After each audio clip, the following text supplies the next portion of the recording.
yeah. 3,000 grinders, yeah, we climb so high. Splitting quality every day, reaching for the sky. Gaming world, beware, we got the winning vibe. Grinding through the night, can you feel the tribe? Controller in my hand, can't slow down this flow. Leveling up fast with every game will show. Top the leaderboards, yeah, watch the numbers rise. Eyes on the prize, we're aiming for the skies. We're grinding games all night, all day. From zero to hero, we'll pave the way. 3,000 strong, we celebrate. Grinding hard for a future great. Every click, every move, we break the mold. Adventures and pixel stories unfold. Together we conquer, nothing to fear. 3,000 grinders, let them hear. Wake up, game on, we never quit the race. Pushing the limits at a breakneck pace. Victory tastes sweet, fortune we chase. 3,000 grinders, we own this space. We're grinding games all night, all day. From zero to hero, we'll pave the way. 3,000 strong, we celebrate. Grinding hard for a future great.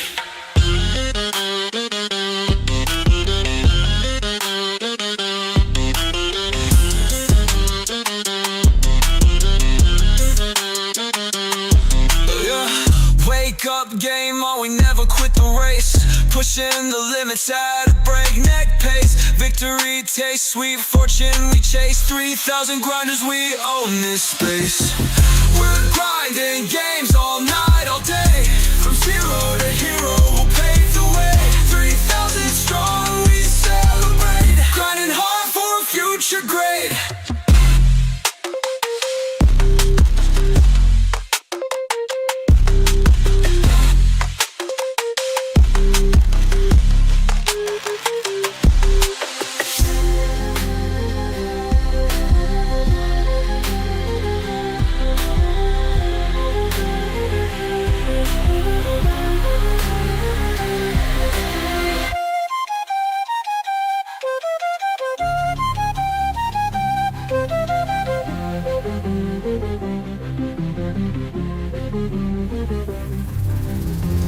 Every click, every move, we break the mold.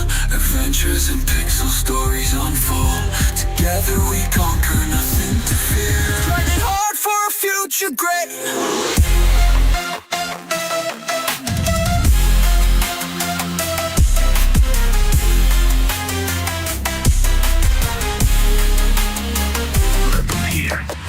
Wake up, game on, we never quit the race.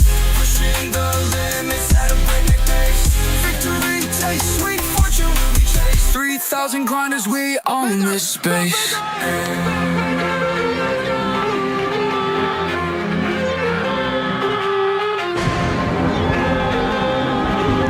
3,000 grinders, we own this space. Yo, what's up, grinders? How you doing out there? Oh, yeah, I gotta lower this thing. Whoa, that was like blasting in my ears. Whoa, what's going on? How's everybody doing? Grindhouse open Monday nights. That's right. How you doing? We are here. The fires are burning. The Grindhouse is open. Flexing those emojis I see. VIPs in the house. We got Dan Michael Meridian. Say yo, how you doing, man? Josh S, how you doing? Neil, what's up? Impatient Fire, bringing on the fire. Hope everybody's doing well. Cosmic Hero, how you doing? Ryan, Harry Tran. The best emojis on YouTube are in this house right now. So, there's some stuff to talk about. So, I broke down, we're going to be doing some exclusive spin, just a continuation of Friday. Another little... A little video from our grindhouse friend, the baker himself, and we'll just play this little video. Just I thought it was pretty interesting, and then just a couple of little hot topics, and then we can get into the main topic, which going into the future of gaming, which is the main thing that I wanted to cover, which is broken down in a couple of parts that we'll go over, and yeah, it will kind of tie in the current news that is going on with that. And then yeah, we will go from there. But there is a goal. What's up, Mr. Tennis? How you doing, Grand Cat? How you doing? But there is a goal up there. Tonight is a special night because we're going to be doing a double feature. There will be a song called Triple Glazed. That'll be first time here. You can hear it.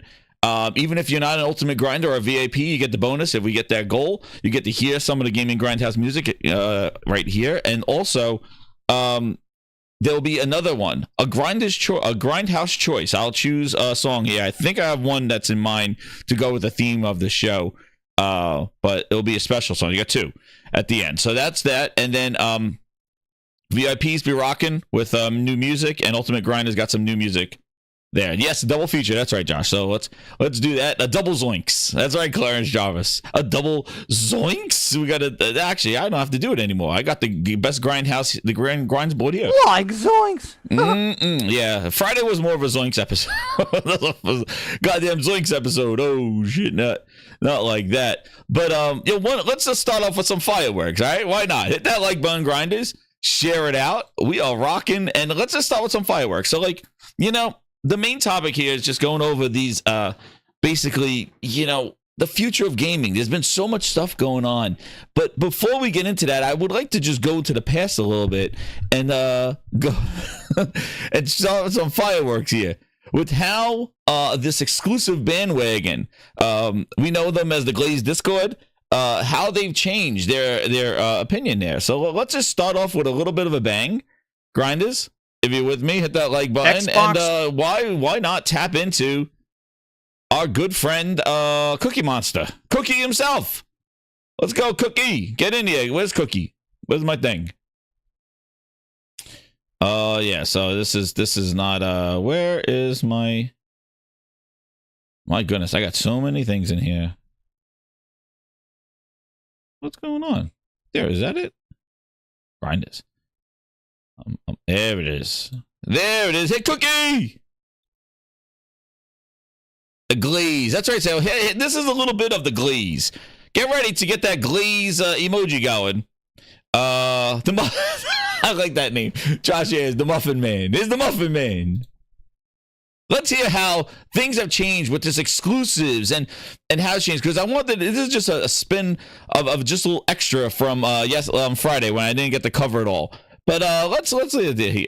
Just bought Activision Blizzard for $68.7 billion. Billion. But I think in the future, all of the games will be Xbox exclusives. I think it's the same argument. It's the exact same argument. It's just more money. So if you can only play Call of Duty on Xbox, if you can only play the biggest selling shooter in the world on Xbox, you're going to get an Xbox, right? PlayStation is in talks to acquire the parent company of From Software. That means that they could soon own massive titles like Bloodborne and Armored Core.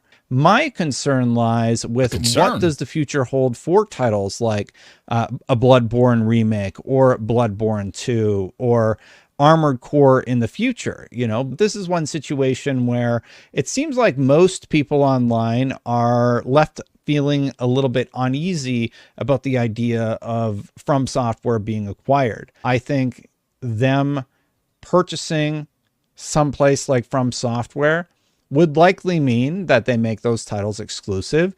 Xbox is more about having an open ecosystem. PlayStation is largely about having a closed ecosystem. So if there was ever another Elden Ring or another Armored Core, there is a higher potential that PlayStation would make those at least exclusive to PlayStation and PC, but time would tell. It absolutely would have a PlayStation requirement, a PSN requirement, locking hundreds of thousands of people, at least hundreds of thousands, if not millions of players out of being able to purchase and interact with these games.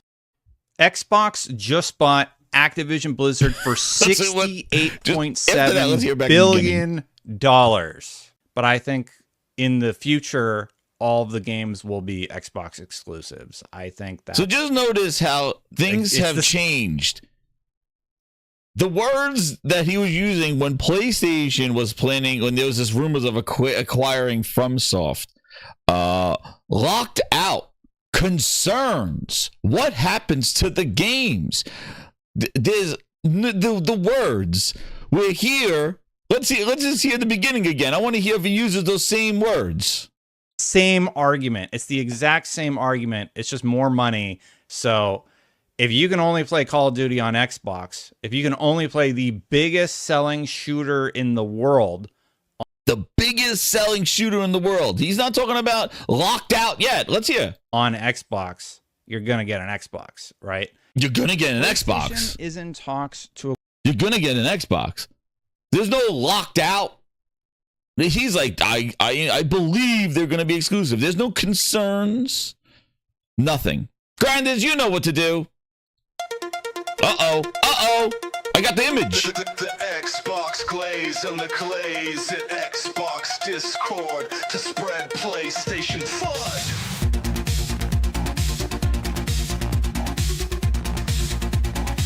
Like zoinks! The Xbox glaze and the glaze at Xbox Discord to spread PlayStation FUD. It's glaze time. Glazed.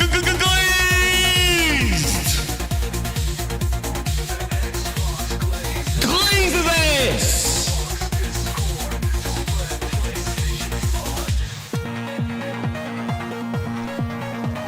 Glaze. Like zoinks!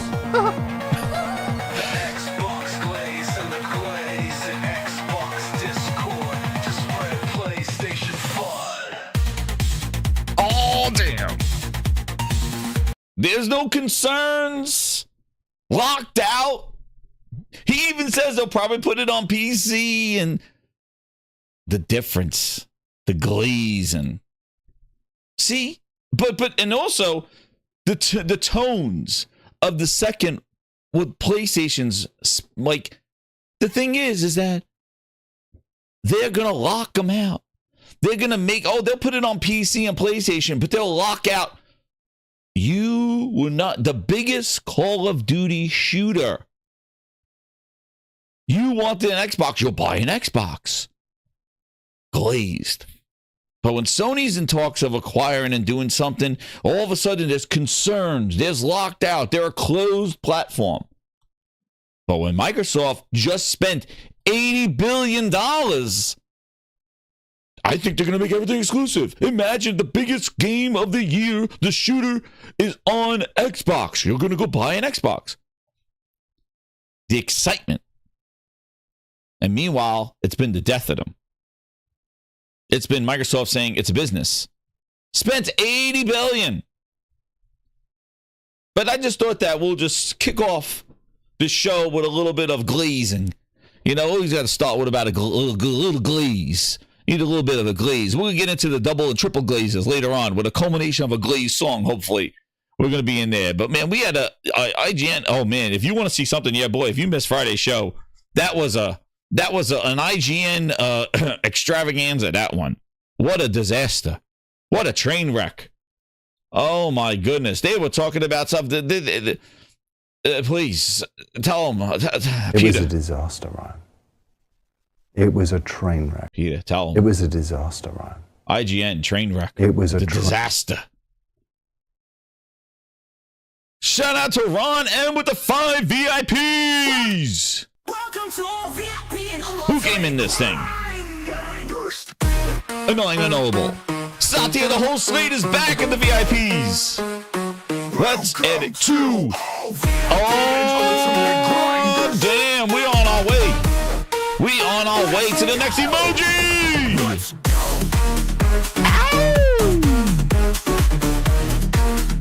We're ready.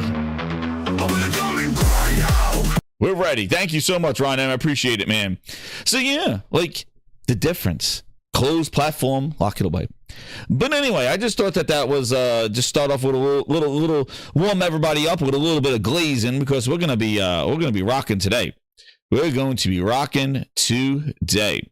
So, Grinders, let me get my let's get into this piece.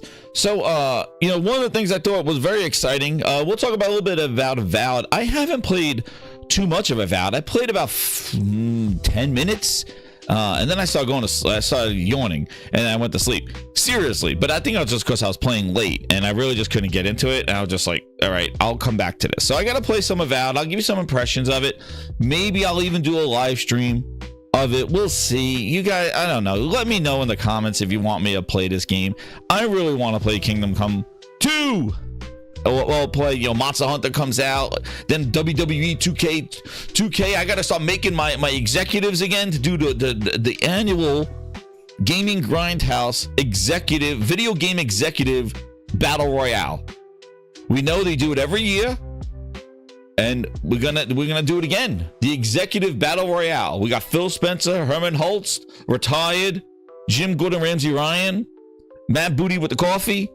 We do our annual WWE executive video game Royal Rumble. So that's coming, you know? 25. It's coming. Yeah, boy says we're good. We don't need to see Avowed 360. But so yeah, we got that coming.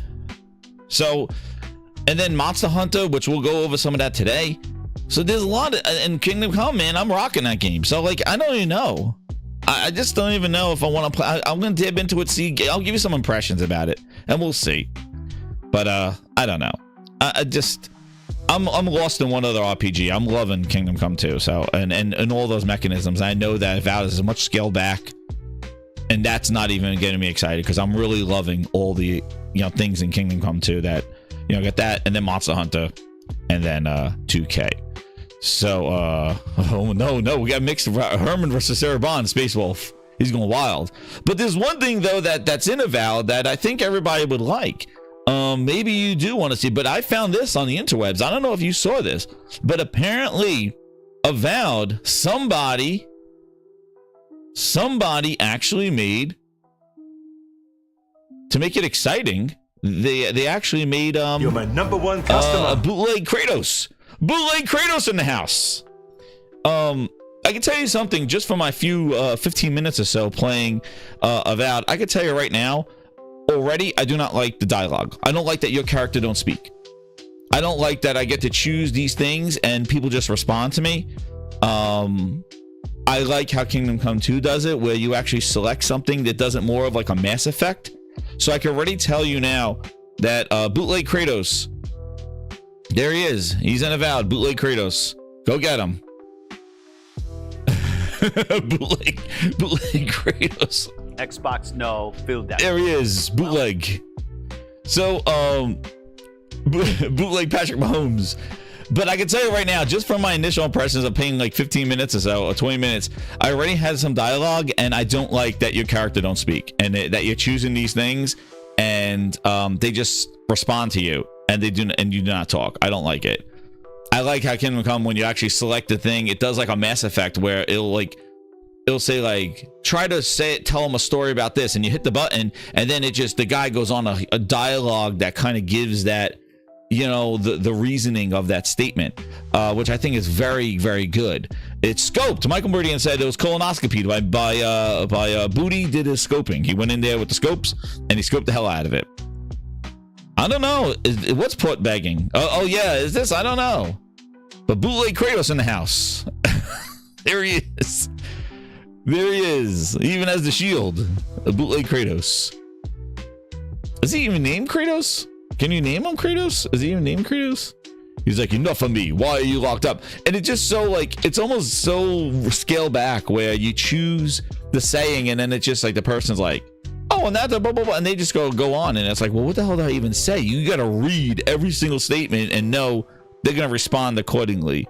Not, yeah, I don't, and exactly, Ron M. Like, I think Mass Effect, like, I just think it is, it's so cool. And the side stuff, Mango and Kingdom Come 2, I love it. Like, the side missions, like, I'm still just doing some side missions. I finally am going in, and the thing is, too, every time I talk about Avowed, I just go into Kingdom Come 2.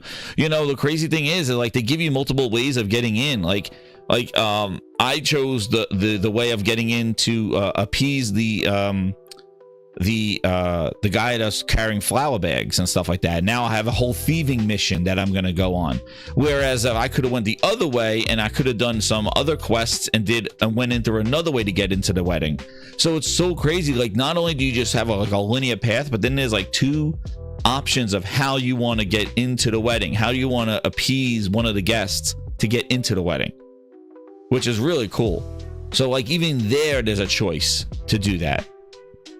So that's why I just can't get pulled away from it. And to play this, I don't know. And I tell you, like, as soon as I went in there, I met the first guy on the beach, and That's a really cool cinematic entrance, but then from then on it just goes kind of go quote unquote ghetto style, and you just like can meet some dude standing there on the beach, and he just does.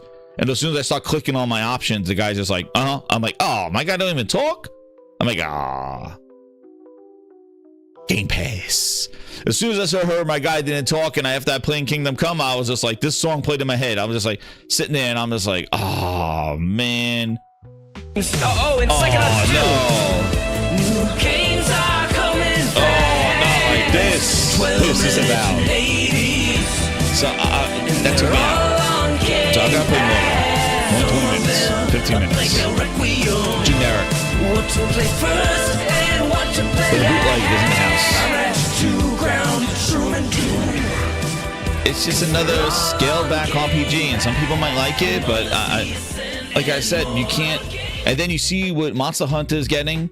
We'll get into what Monster Hunter is getting and some of the previews there and the reviews there. Trash Finger strikes again. That's right, Easy Tone. Let's get the super chat in here to kick us off with our goal. Easy Tone with a 5. He goes, I was listening to the podcast from the other day and realized something. With all the exclusive music, do grinders have more exclusives than Xbox?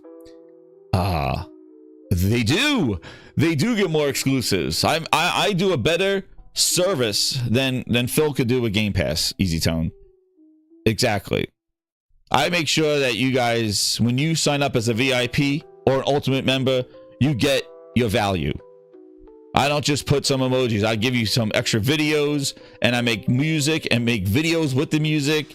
That's right. You guys get more exclusives than Xbox. They don't even have exclusives anymore. It's over. The last console exclusive they had was Crossfire X. It's a 50 on Metacritic, I think. But yeah, like, does this, like, even the character design, like, and that's another thing too. Like, I feel like when you do these character creators and stuff like that, like, everything just, like, what's this? What's wrong? Is that her? I don't know why. Is that? Oh! I thought this is actually two people. Look, it's that green guy and her. At first, I thought it was her body. I was like, what the hell's going on over there? But yeah, the NPCs just stand there. They don't do, like, when you watch Kingdom Come, like, already I see it. Do it live and then believe what? You don't believe I played this? But yeah, like, the characters just stand there. You go to Kingdom Come, man, they're actually interacting with the environment. It's pretty crazy. Like, they carry a bag, they put the bag down, the bag stays there. Or they go wash the clothes. Like, you can actually see them wash the clothes. It's crazy. But when you do these character creators and you guy don't talk and you have a character creator, it's just so, like, I'm just not into those per se. Like, I don't know. It doesn't, like, when you guys don't talk and there's no cinematics and things like that, it's just very, you know, as soon as I start clicking on the buttons, I'm playing it wrong. That's right. I should be reading it out loud when I'm playing the game. I should be reading it out loud. I should be like, as I choose it, I go, calm down. I've been through enough today. And then I hit the button. So then it seems like I'm interacting with the NPC. Is that what I should do? I should read it out loud before I select it. That's what I'm going to do to make me feel more immersed. Because they can't afford the voice budget to do the single player, to make your guy talk. Oh man, the Grindhouse wants to see me suffer. You want to see me play the game? Oh man, it will be probably, I don't know, man. It'll be more entertaining probably. Do your own voice. That's right. I'll just be like,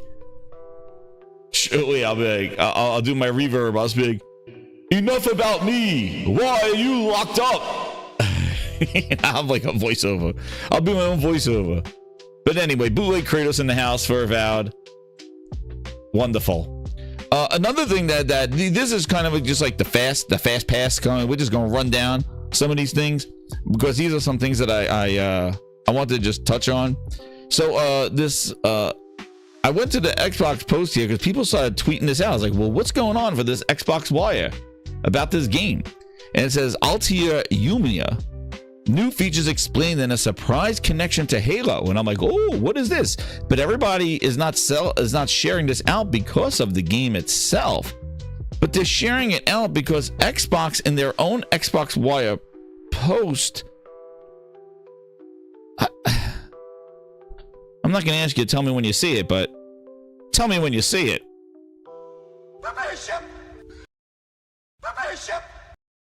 Gaming. Not only are they sharing their own logos in the goddamn thing, but they're now using PlayStation screenshots in their own posts. Don didn't get a notification. Hit that notification button, even though it's not working, Don John said. But hit that notification button. I don't know, man. In their own article, they're using PlayStation's screenshots. Again. Where's LB and RB, Phil? Like, not even PC screenshots. They're using PlayStation screenshots. It's one family now. That's it. Phil Spencer's like, yo, it's wait, we did the song. Phil, like, we spent $80 billion. Man, they have sold out so much, man. It is just crazy. They have sold out so much.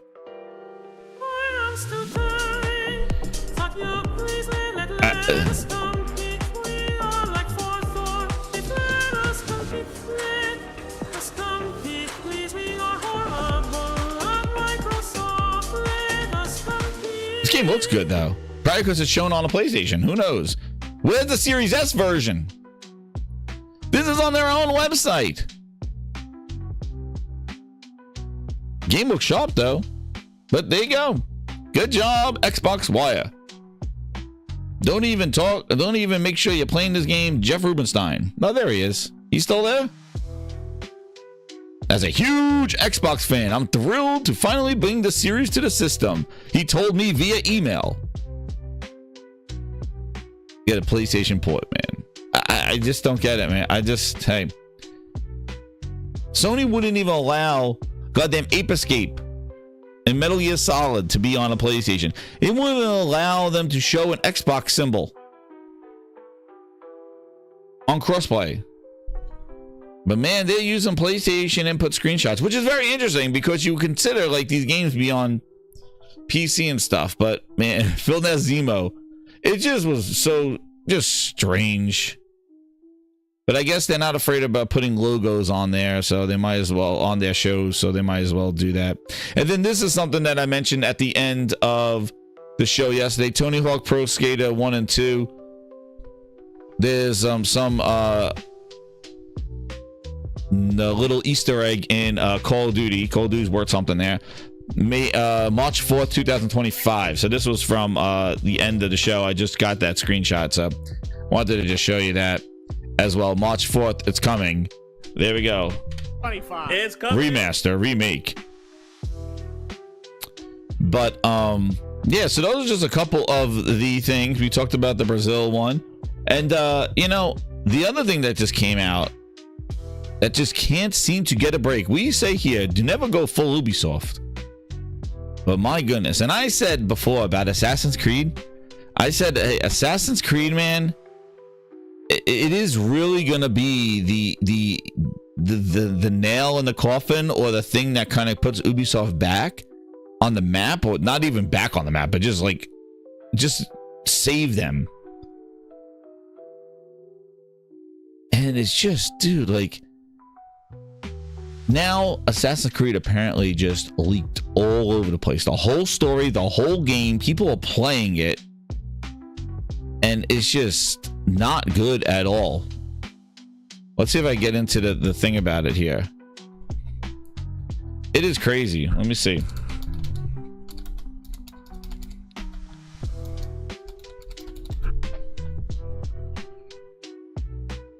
It is just...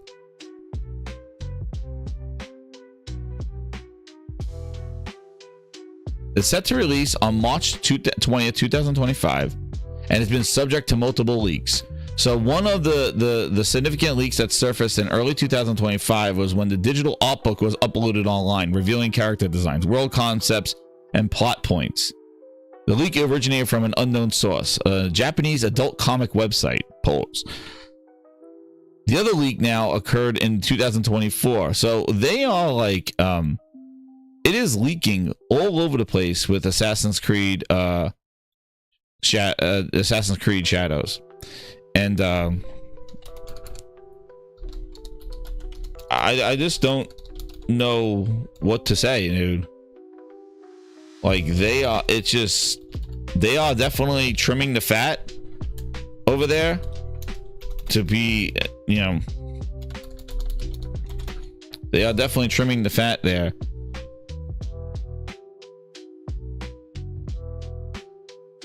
Let me see here. Yeah, because this just came. I just saw some hundreds of retail copy. Hey, this was it. So somebody posted here: Assassin's Creed Shadows leaked online. Hundreds of retail copies sold early, and the woke meltdown. Oh, so there's wokeness in this now too. Oh goodness gracious! So it's messed up. GTO. So they are just, everybody's just getting ready to rail on this game, dude. I thought it looked pretty good. Like when I saw the combat from the two different ones, like I kind of liked it, but that was before Ghost of Yotai was announced. I just think that this game is in trouble. I think the two dynamics look interesting, but I don't know if it's gonna, they're going back to the they're going back to like that kind of like regular Assassin's Creed. Like they got the sneaking around, and then they got this combat with this the big guy, and it just, you know, I don't know, man. I know, Satya, everybody's just going attacking these games for the woke. They're trying to do Avowed and stuff like that. And listen, I don't care about the woke thing, but I'd say about the game leaked online, dude. People have it. They're playing it, like the whole story.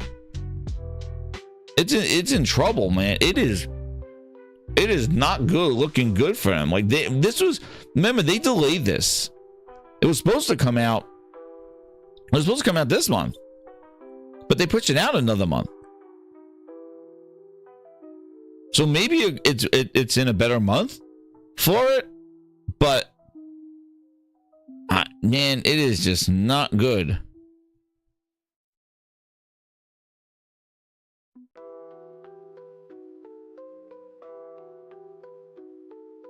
No season pass, more manageable map.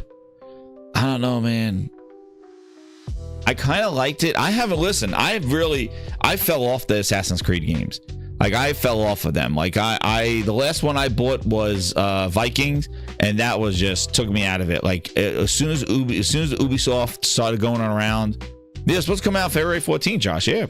As soon as they, as soon as I was jumping around as a Viking, I'm like, nah. And then I started to have to do missions and drive the boat, and then these fetch quests, then get back to the base. I'm like, oh, that Ubisoft, the map is full. Go open up the map. I'm like, oh, nah, we're not doing this. So I was done. And that's why I fell off from a lot of their stuff. Like even the Far Cry's, I loved Far Cry so much. Far Cry 3, Far Cry 4, it was even better. But then Far Cry 5, I was like, okay.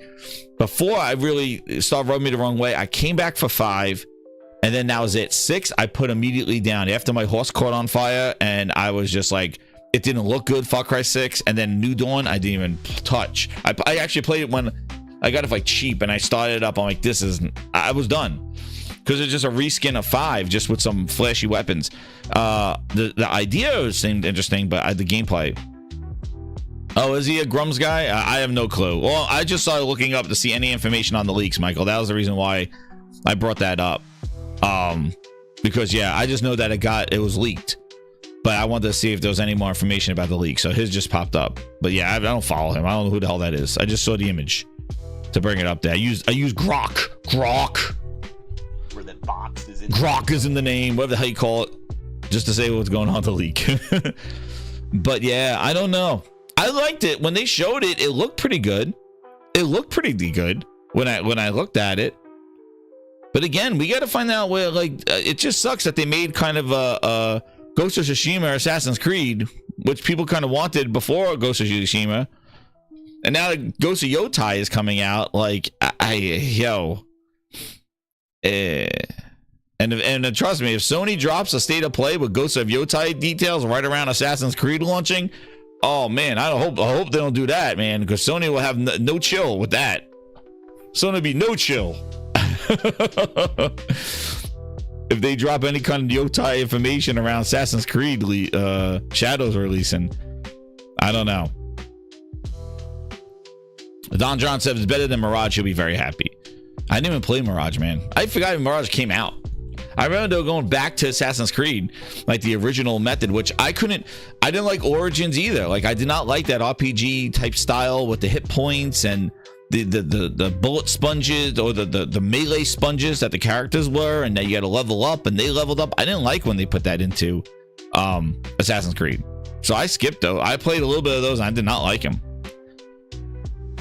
But yeah, they had their chance. People were asking for a Japanese samurai Assassin's Creed for the longest time, and then Ghost of Tsushima came out, and it was like, thank you.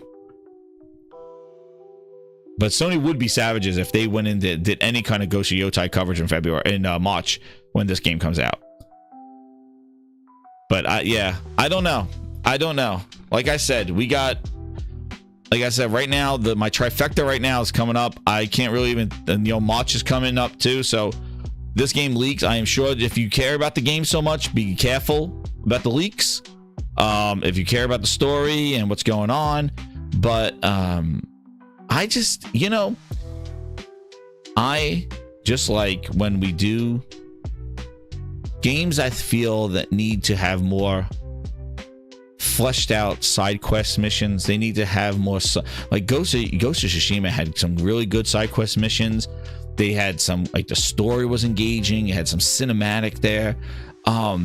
Just like The Witcher 3, and just like even Kingdom Come there with the side missions. Like, when you're gonna do an open world, like, you really need to make the side missions engaging and even have levels to them that really takes you on a side story. I remember even Days Gone had a lot of good side missions and stuff like that.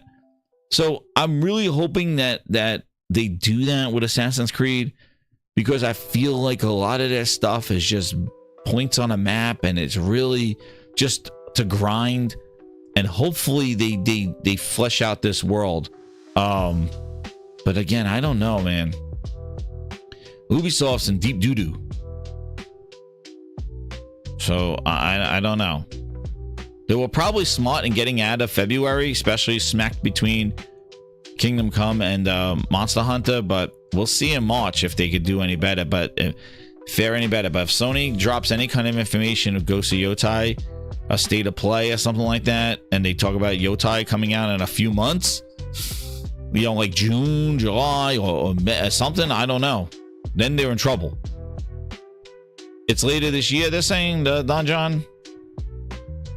Yeah. But yeah, I know Wild Wolf. Like, my favorite Assassin's Creed to this day, this is the last thing I'll say on Assassin's Creed, my favorite one that I loved so much was 2.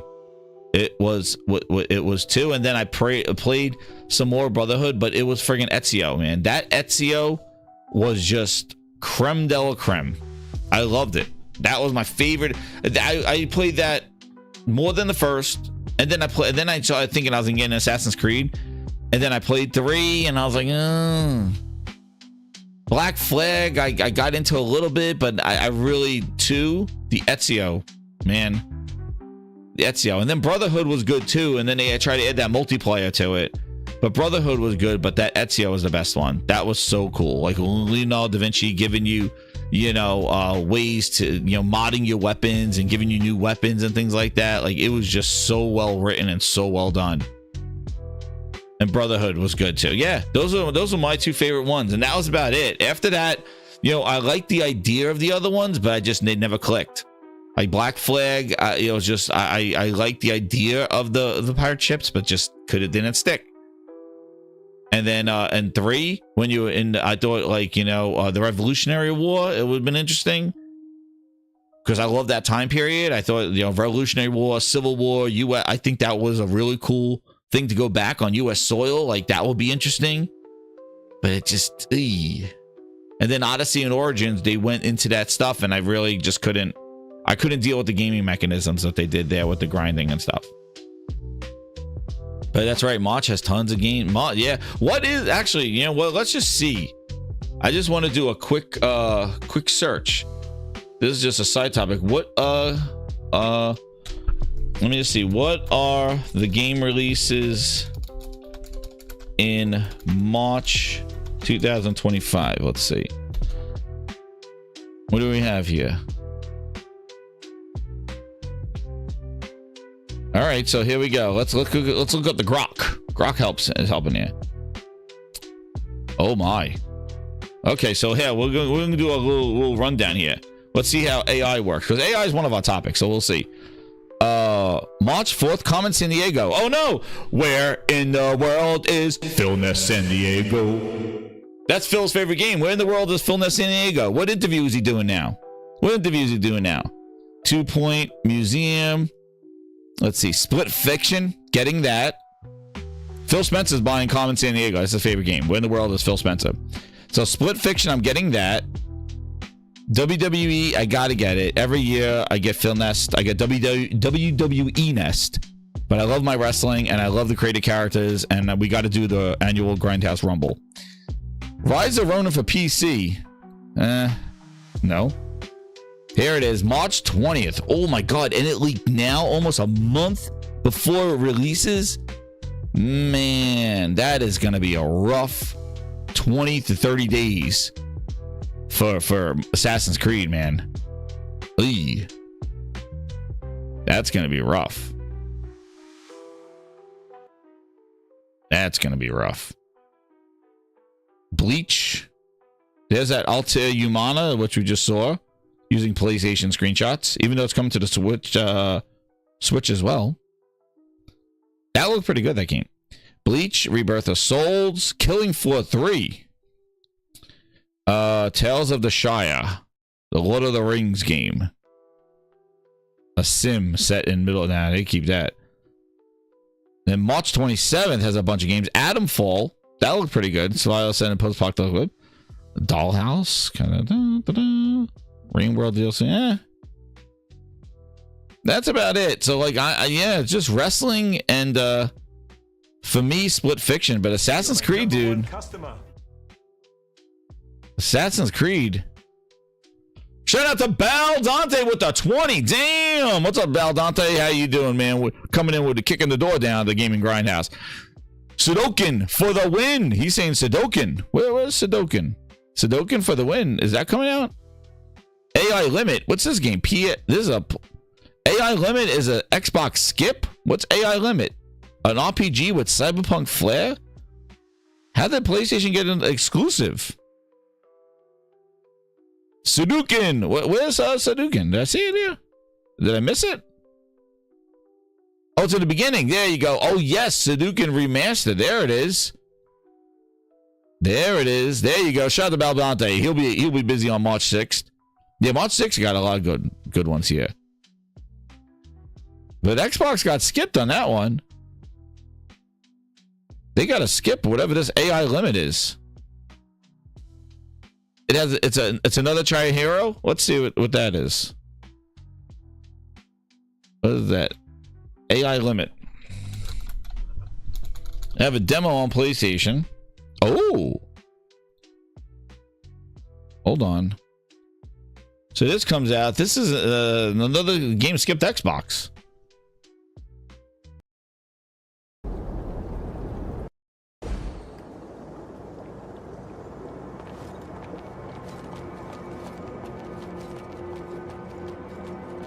Oh.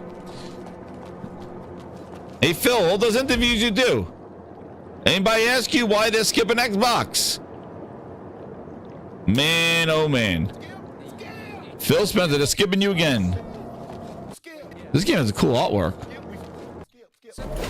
That's like the Souls games. Oh, it's like robots. Oh, typical IGN gameplay. Hold on. IGN gameplay here, ladies and gentlemen. Hit that like button. Oh, IGN gameplay, ladies and gentlemen. There you go. They just stand there when the robot blows up. This is your IGN gameplay right there. The guy goes down and he starts smoking and the IGN dude just stands there. There you go. IGN gameplay, ladies and gentlemen. There it is. Typical IGN gameplay. Wow, the game looks pretty damn good.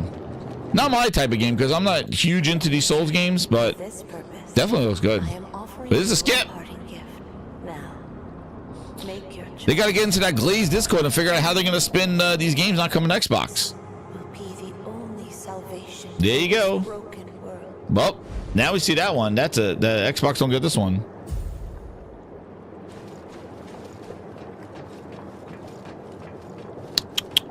Oh man, Phil Ness, they're skipping you. But yeah, March looks crazy. But man, I just can't believe that Assassin's Creed comes out on March 20th, and it leaked already. Like people are playing it now. They're gonna leak the whole story. The whole game has leaked. Money had. That's right, leeching. They're money had. Oh man, but yeah. And then you got these. And even Rise of Ronin, another ninja game coming to PC. Man, poor Assassin's Creed. Well, we'll see what happens to Ubisoft after this releases, because I think that's the whole point, Grinders. We'll see what happens. Since Assassin's Creed leaked, we'll see, because I think after Assassin's Creed comes out, dude, I really think that it is definitely going to be ready par for the course there. So we'll see what they do with it, because I think we're going to hear something about Ubisoft after that Assassin's Creed releases. I think there's definitely something cooking with Ubisoft. They're either moving somewhere or doing something. And I think Assassin's Creed is the pillar of that movement. So I'm just not sure about this. So the other hot topic that we're just going to go run through the rundown before we get into the goodies. And I appreciate everybody hitting that like button. We are 8 away from the double feature music. It's just, we talked about Avowed. I played about 10 minutes. What's up, Ghost in the Garage Gaming? How you doing, man? We talked about Assassin's Creed, and not Assassin's Creed, but we talked about Avowed just a little bit. I only played like 20 minutes of it, and then went to sleep. But it had nothing to do with the game. Maybe it did. I don't know, but I went to sleep. It was late. I will try some more of it, but already I'm seeing the budgetness of it. But it had its opening weekend. The first time it was available to the world, to everybody, to the whole world. Everybody has access to the game, has it. Steam, everybody got it. And apparently, the developer says they're happy with the sales. We happy. Hi, buddy. We're happy. So what's this? The only numbers we can see, and the only numbers that are real. Hit that like button. That's right, Michael. Hit them. Tell them to hit that like button. Subscribe if you're new, and become a VIP if you want the music and these emojis that everybody's been flexing. That glazed one is hot. But let's just look at the weekend. I estimated, because it was like at 12,000 when it first was in like the $100 version. Let's get over it. Anonymous. Let's get 80 likes. Let's get over. Let's go 150. Let's try it. Let's shoot for the stars. But I thought it was gonna get 29,000, maybe 25. Dude, it didn't even break 20 yet. And look at this. This is their weekend. So, it released early access. This is an all week. So, all the kids were home and it peaked. There it is. And then look, tonight, there it goes. And then you get the Warriors out there with the pitchforks. So, just see, the peak is 19,000. I was thinking 29. But it's in Game Pass. What are you talking about?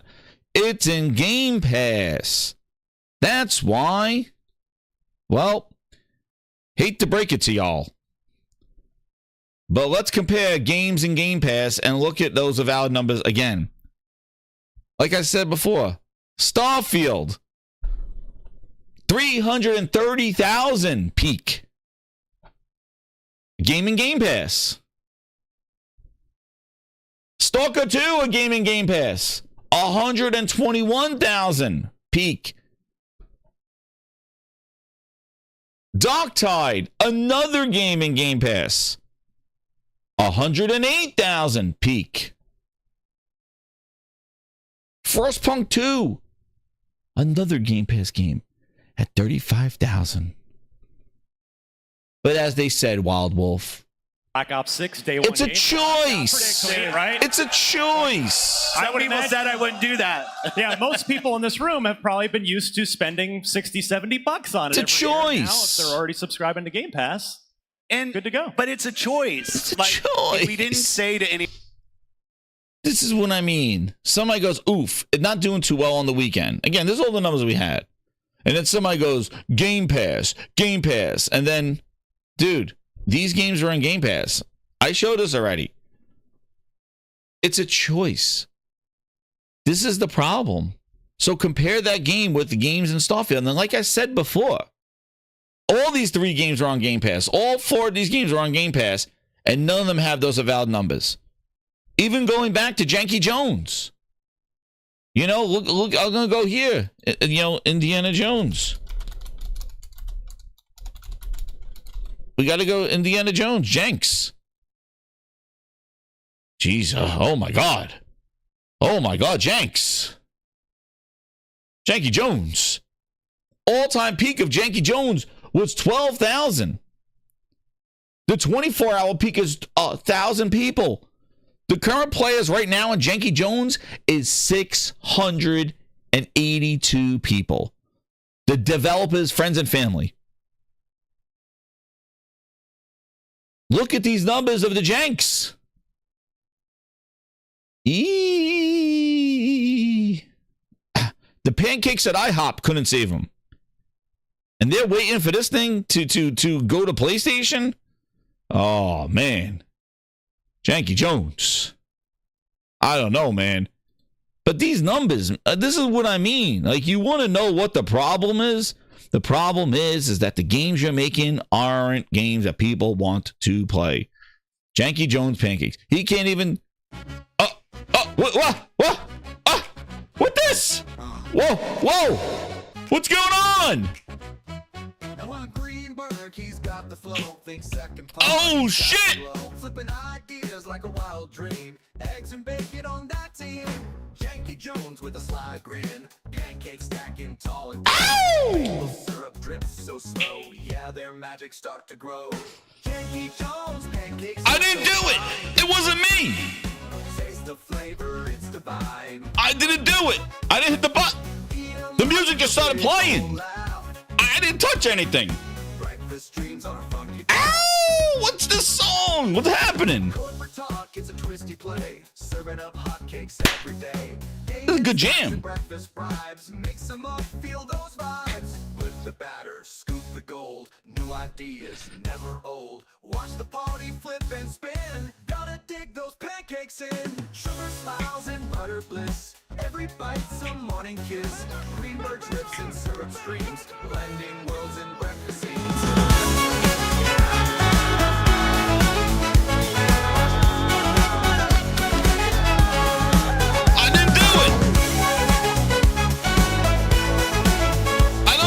It's on the webpage. Janky Jones with a sly grin. Pancakes stacking tall and thin. Maple syrup drips so slow. Yeah, their magic start to grow. Janky Jones pancakes so fine. Wasn't me. Taste the flavor, it's divine. Eat 'em up with a big ol' laugh. Breakfast dreams on a funky path. Talk, it's a twisty play. Serving up hotcakes every day. Gaming stacks and breakfast bribes. Mix them up, feel those vibes. With the batter, scoop the gold. New ideas, never old. Watch the party flip and spin. Gotta dig those pancakes in.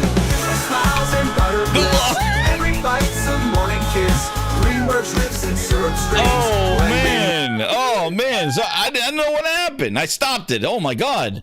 I don't know what happened. It just took over. I'm trying to figure out how to, the screen was glitching, zooming in on the players right now. I don't know what the hell happened. Oh, SteamDB must be bugged. I don't know what was going on. It's playing music now. I had to hit refresh. It got this slope here. What is this slope? It's just like a ski slope. Like, I don't know. I have Janky Jones pancakes. I don't know what happened. It must be, I don't know. I didn't touch anything. It wasn't me.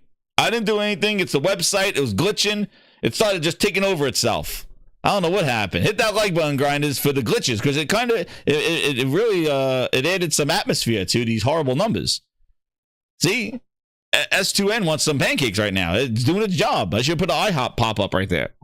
But Janky Jones pancakes, like, I don't know, friends and family.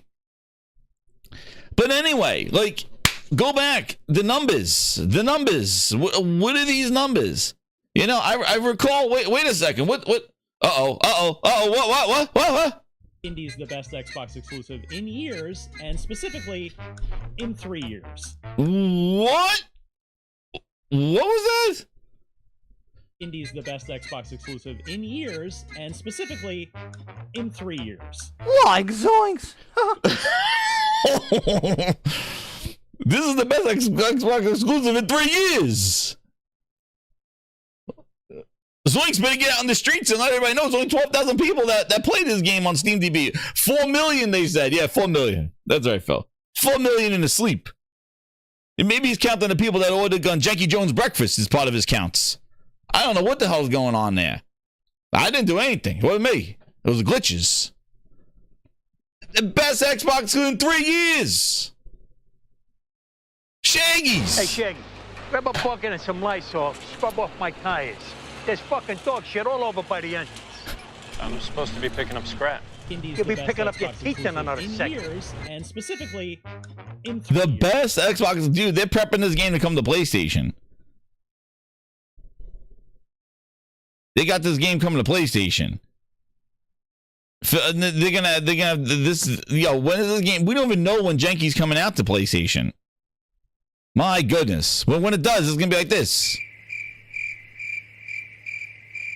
I'm gonna be talking about Janky. They're gonna drop this thing on like a Sunday night on PlayStation. And begin, oh, we're dropping it right after Last of Us comes out on HBO Max. We'll drop Indiana Jones. I'm not telling anybody. Phil Spencer's like, don't even tell anybody. Just take Indiana Jones, the PlayStation version. Just drop it like 11:59 on a Sunday night or something like that. You know, just drop it like after dinner. Maybe it's 6:45 or something like that on a Sunday night when everybody's out with the family.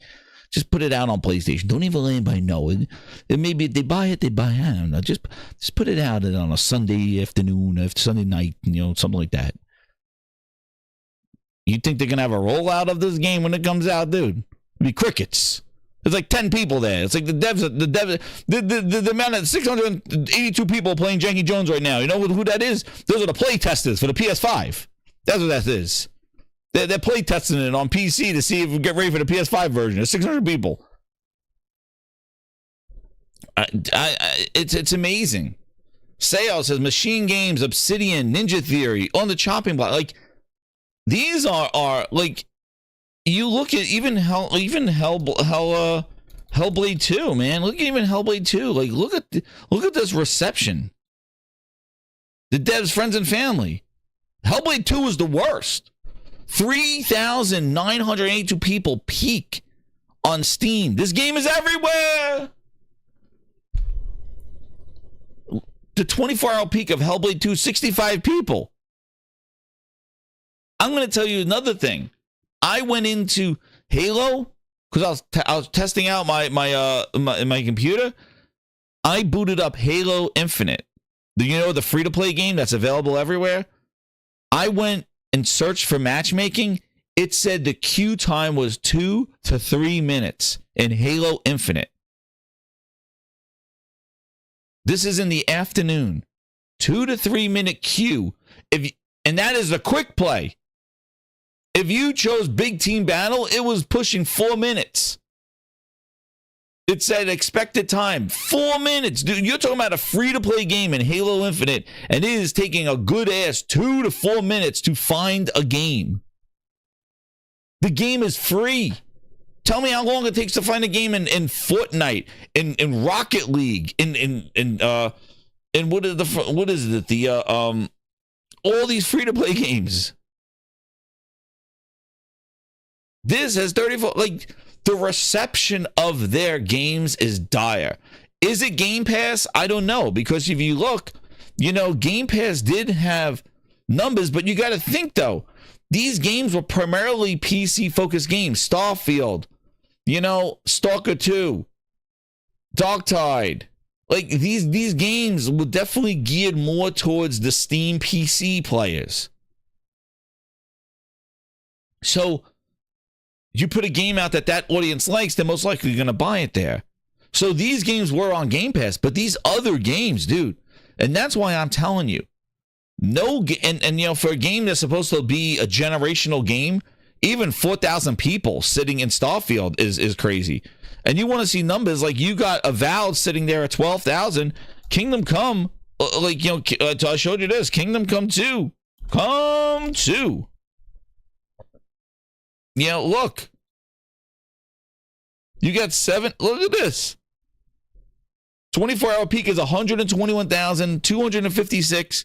70,000 players right now. I told you, Avowed got moved for room. So not only is it cannibalizing for Game Pass, but I do think that Avowed got Kingdom Come on. Oh, shit! 25. It's coming. Did I say that out loud? Oh, damn. Oh, edit it out. Where's my editor? Where's my editor? Where's my editor? Did I just say that? I said that out. Oops. Game over. But it got glazed. Oh man. So we'll put it in Grindhouse terms. It says they got Kingdom Come glazed. They got glazed. Oh. Xbox glaze and the glaze. Oops. The kitty's to bed. PlayStation 5. It is coming. Oh, it's coming every day. But anyway.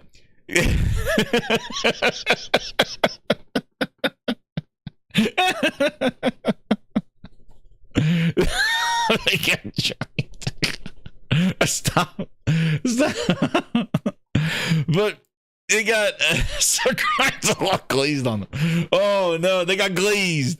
But like, you know, it just shows it does these very pancakes. Oh shit. Yo, it's just like it got moved for room, and you know what's gonna happen. Whatever these 12,000 are, or the 10,000 down there, get ready for Friday, because who the hell knows what Monster Hunter Wilds is gonna do to everybody playing this game. Like, Avowed is gonna be a fart in the wind. It was a fart in the wind, but you look at this game came out, Kingdom Come 2 hit. Like, it's just such bad luck. They moved Avowed because of Game Pass. Oh, there's too much content coming at the end of the year. They didn't even feel like they owed everybody this. Oh no. Yo, Compost, you see backshot concerns? Oh no, it's messy. Indie's the best Xbox exclusive. Oh man, no. Specifically, Hit the sound bites. It's getting messy in here. It's getting messy. But like, they moved it and put it next to this behemoth. You want to see what Monster Hunter World is on Steam? But they put it next to this behemoth, and it's like, I am sure that's pulling from it too. Oh no, there's a bunch of DLCs. Yeah, Monster Hunter. Look at these numbers. You didn't tell me what Monster Hunter is going to do on PC. Now, we'll see what the PC version's running like, because Digital Foundry only did the other one. We'll get into Monster Hunter now. But this Monster Hunter, look, 334,000 peak, 56, 20. Dude, game came out 6.5 years ago, and it's still 22,000 players playing it right now with 56,000 in the 24 peak. Like, numbers. This is what I mean. You look like these numbers are just like, these are dismal for putting their games on day one. These are not like, oh, well, Indiana Jones came out 2 years ago and it sold 3 million and now it's on PC and it's a new audience and it's only 12,000. No, this is day one. Day one, and the only place you can go is down. This is what I'm saying. You look at all these other games. They can, no wonder they're putting their games on PlayStation and Switch. They are capped out. Their games are not being well received. And this is what I mean. You got to put out games that people want to play. You got to, like, I don't know what they did. Maybe it's their marketing. Maybe it's just their, like, they're just greenlighting everything. I don't know what it is, but it just seems every game they release, it just does not hit the mark. Even if it gets some decent reviews, the people just don't want to play it. And I was listening to some reviews and listening to stuff, even with Avowed. It's like, oh, I'm having a great time, but it's like, it's not for everyone.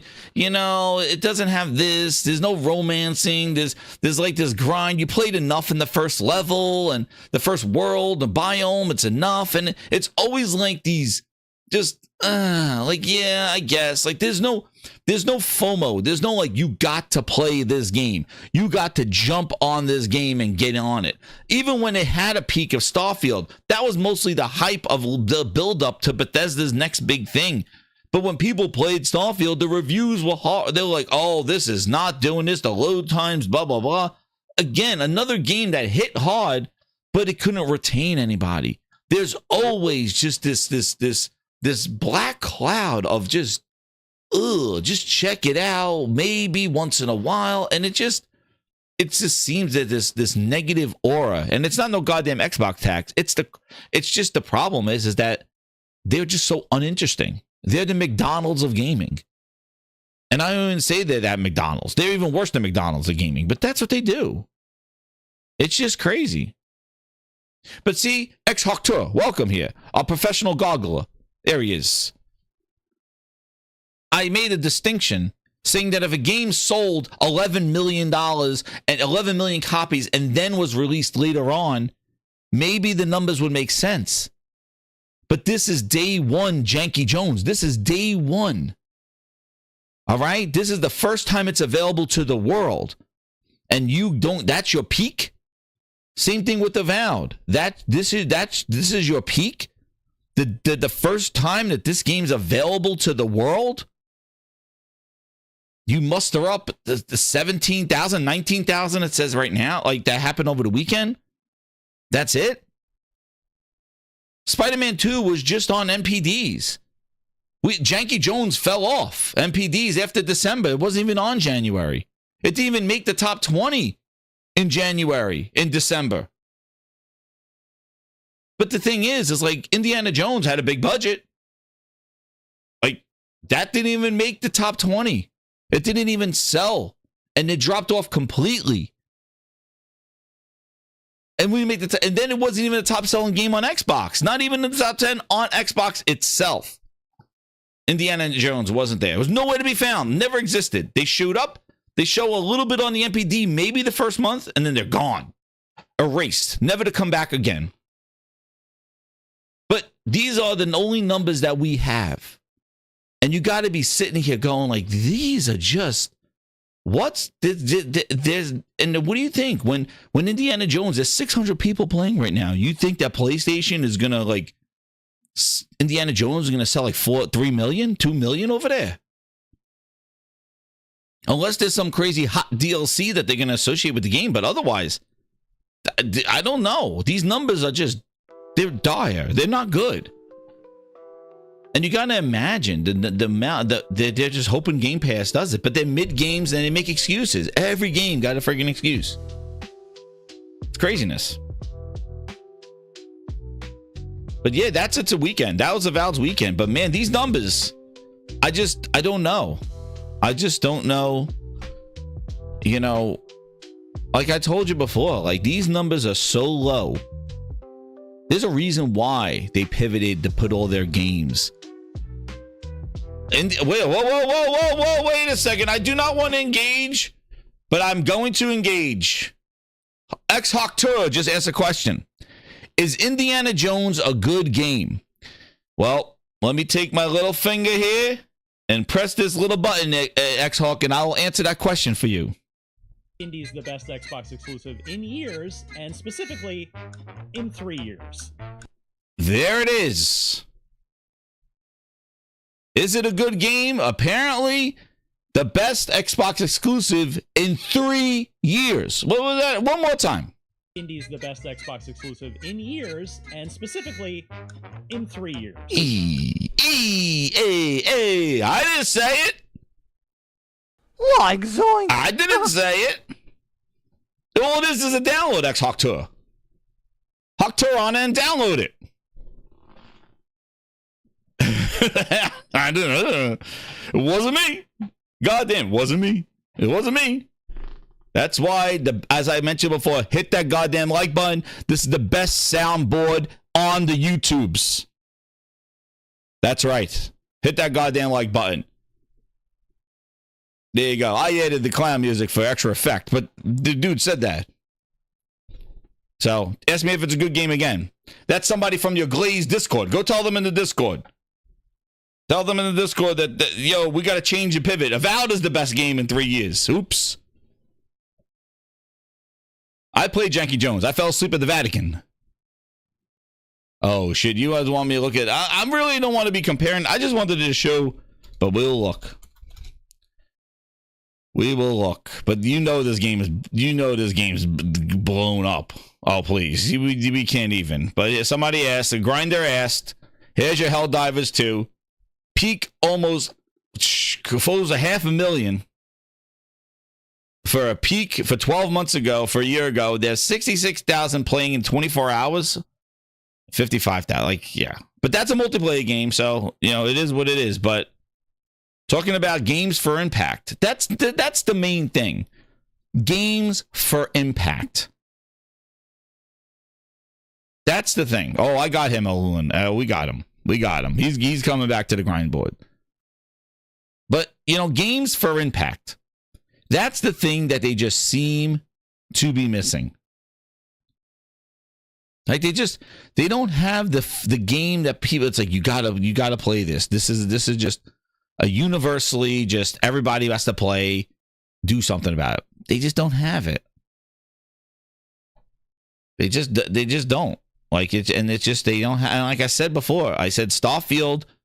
What is bigger than Starfield or Call of Duty? The hype into Starfield. They fizzled out pretty quick. But the hype for Starfield gave it those numbers. And then Call of Duty. If Call of Duty and Starfield did not change the perception, the subscribers, the way Xbox does business, then I'm telling you right now, nothing will. Because they do not have anything unless something comes out of the sky and is just this incredible unknown hit. That's the problem. I'm playing Kingdom Come. I'm playing Monster Hunter Wilds. So I don't know what we're playing. You go play Avowed. Xbox Hawk Tour. We're going to add reverb. Hawk Tour. X-Hawk 2. He just said, go play Janky Jones. Tell me how it is, X-Hawk 2. Go play some Janky Jones. But exactly. The hype inside, Josh, the hype inside of Starfield and Call of Duty were not grown by Microsoft. They're just slapping their name on it. And that's the other thing. Like, I was listening to some podcast. I don't even know what the hell I was listening to. But again, they're trying to make this whole publisher type thing. And they're going into this whole... Like, well, Xbox has all these games coming. They finally got the games. I know we heard it on Friday too. Like, they finally got the games, and it's like, where am I? What do you mean they got the games? Those games that we just showed, like they finally have a slew of games. You mean Call of Duty and Flight Sim? Like, what? Like, listen, on paper, Call of Duty, yes, it's their game.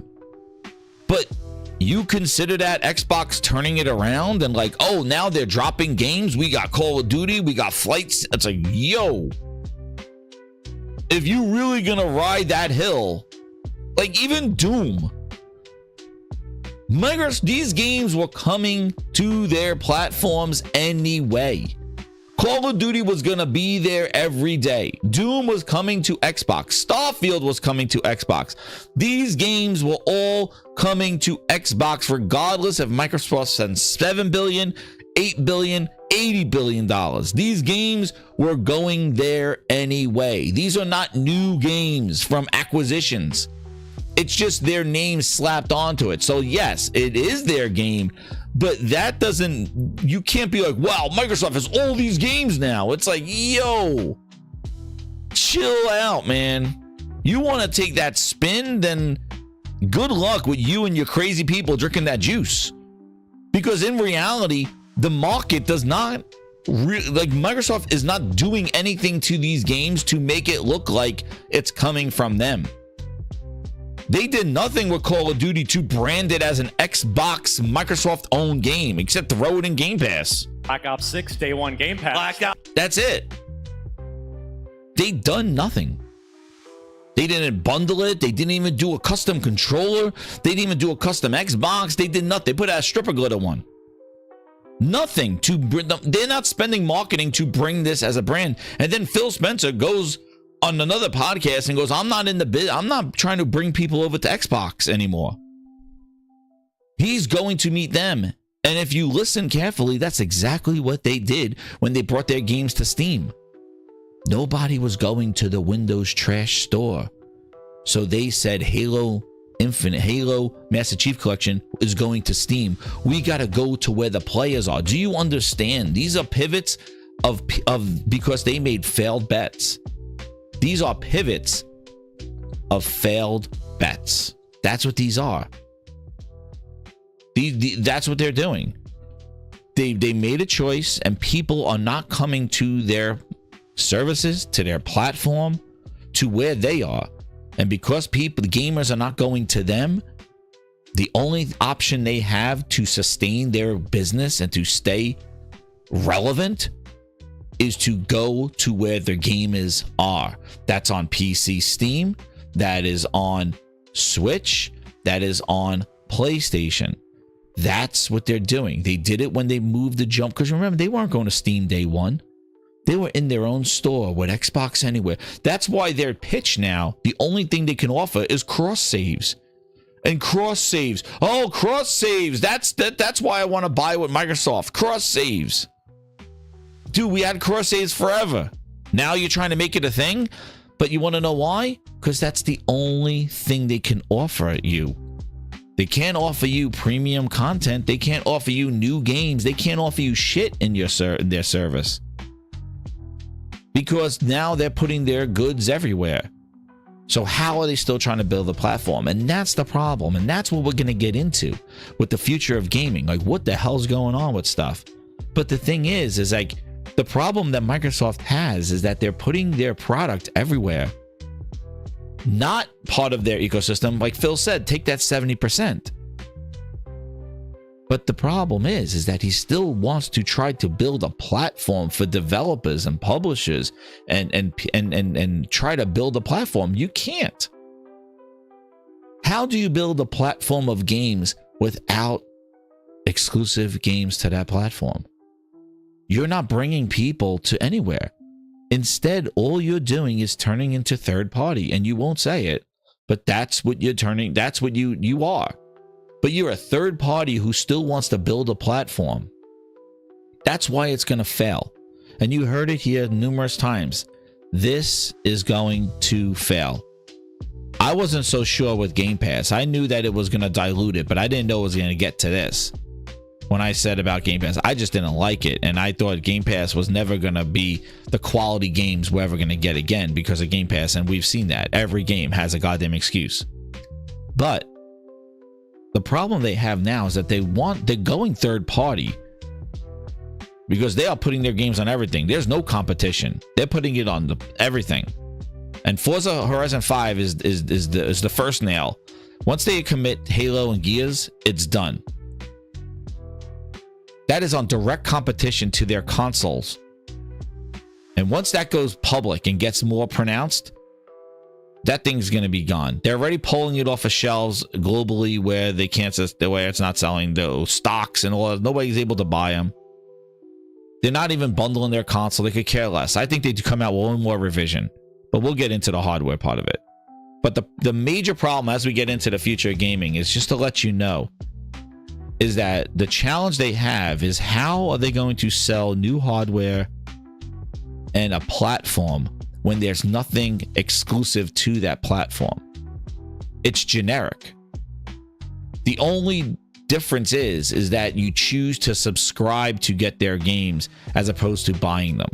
And if they keep it up with this minimalistic kind of these games that just are like, yeah, check it out if you want, download it if you want. If that's the games that they're going to release, and we already saw the South to Midnight previews, October, I hope you read them over the weekend, but the combat's already not good from the previews. The platforming is not good. So we already got South to Midnight previews being in the negative when previews are usually in the positive. So now we got that. So another game, probably with more excuses that will come out. So just because they have games, people just like, oh, they got games. We're good. They got games. It's like, yo, calm down. What kind of games? What's the reception going to be? Are these going to be Game of the Year contenders? No.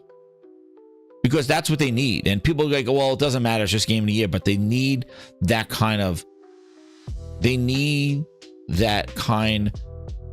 platform. They need a game that says, yo, we make this, you gotta play this here. This is an Xbox brand. This is an Xbox game.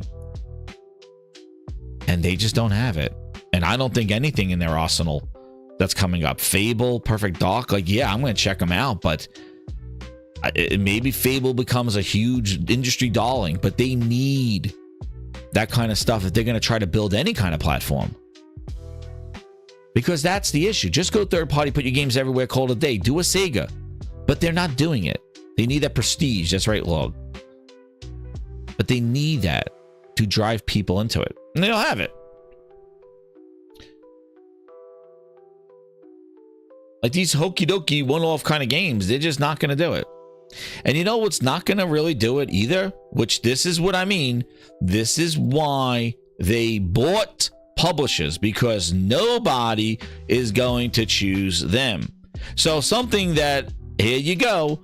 This is the reason why. Get in there. Where are you? No stutter this time, right? Get in there. Here he goes, grinders. The future of gaming, I present to you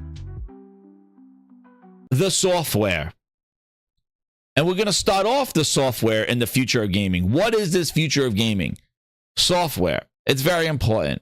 It's the content. It's the games that make you want to play on the platforms where you choose to play. So let's see if this wets your noodle and gets you excited. Grinders, hit that like button as we go into the future of gaming with one and only Mr. Stuttering Satya. Everything that we are doing with our content, with our our cloud and all right, let's see if they're gonna get out of the McDonald's of gaming. Come on, jump out of that fry oil, Satya. Tell us about the future of Xbox and gaming. What's up, JC? How you doing, man? Hit that like button as you're coming on in here.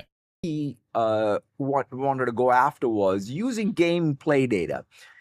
Can you actually generate games that are both consistent and then have the ability to generate the diversity of what that game represents, and then are persistent to user mods, right? So that's what this is. And so they were able to work with one of our game studios, or we're going to train these models to generate, and then start playing them. And in fact, when Phil Spencer first showed it to me, where, he had an Xbox controller and this model basically took the input and generated the output based on the input. And it was consistent with the game. Phil Spencer! Phil Spencer! Phil Spencer! Phil Spencer, baby, let's go! Yes! Mother of goodness gracious. Generate games. Big Booty Bobby, tell him what happened. Satya's first day, I happened to be up there, and we had like a half an hour together, and he said, what can you tell me about gaming? And I was like, dude, you shouldn't be in gaming. You're not a creative company. Like, you should buy Workday or something, like SAP. Like, you're not, it's not a creative DNA company. And that's the answer. There it is. Did a McDonald's. So Phil Spencer, this is what I said. Phil Spencer showed Satya this. Phil Spencer showed Satya he worked with Team Ninja because the game that they're showing here, can you actually the game that they're showing here is one of the most popular games that have ever graced Xbox, as known as, let me get out of here, Bleeding Ass. That's right. This is Bleeding Edge, otherwise known in the streets as Bleeding Ass. Great ass! From Team Ninja, one of their first games coming to Game Pass. After Microsoft bought them, they made them make Bleeding Edge. This game didn't even last 1 year before they say that we're done making content for Bleeding Edge. It was slow, it was a hero shooter, and it sucked. So Phil Spencer has taken time out from his interviews of Xbox era, all the fan base glazed Discord interviews, and working with Team Ninja on Bleeding Edge. Hell, if they put new content in the game, since it was content done less than a year, take a dead game. This is what they're working on. Just put this. Working on a dead game and having AI complete the rest of it with a little bit of gameplay. So the next time you go to a Bleeding Edge, and you know what? Why don't we just check it out? Since this was like the fun part here. Hold on. Just while we're you're my number one customer. While we're talking about it, Phil Spencer took this game right now. He took this game. That must have been Phil Spencer, that one dude. Xbox, no. Phil does. Well, where that box is in the name of our brand. So that's the Phil Spencer in the last 24 hours. That was Phil. So Phil took Bleeding Edge. He played a little bit of it, 5 minutes, and then made the AI muse build the rest of it. There's one person, but it's Phil Spencer. The all-time peak was 1,400 people almost 5 years ago. So Phil took this wonderful game that everybody wanted and showed Stutter and Satya that he could take a little bit of gameplay. And dude, this shit writes itself. One dude, 24 hours. Where's that one guy? Yo, look at this flatline. Look at this flatline. Look at this. Look at it. Fucking double, triple black diamond ski slope. Look at this game. This is the game that Phil Spencer said, I want AI to generate. There he is, Phil Spencer. There he is. The one dude. This is Ninja Theory. Post-Xbox acquisition. Dude, listen. This is the numbers that we have access to. This is the game that Phil showed Satya. This is the game.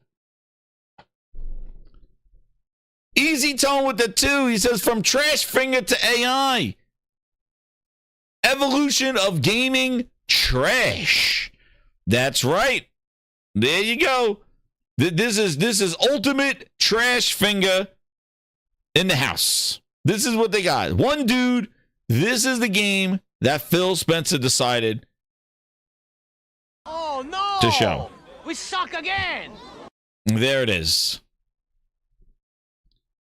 Ultimate trash finger.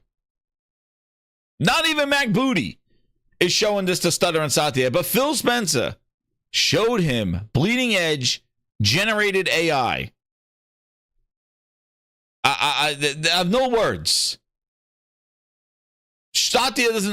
What did he say again? Look at the numbers. Let's listen to Satya. He wanted to go and play data. Can you actually generate games that are both consistent and then have the ability to generate the diversity of what that game represents, and then are persistent to user mods, right? So that's what this is. And so they were able to work with one of our game studios, or we're going to train these models to generate. and then start playing them. And in fact, when Phil Spencer first showed it to me, where he had an Xbox controller, and this model basically took the input and generated the output based on the input, and it was consistent with the game.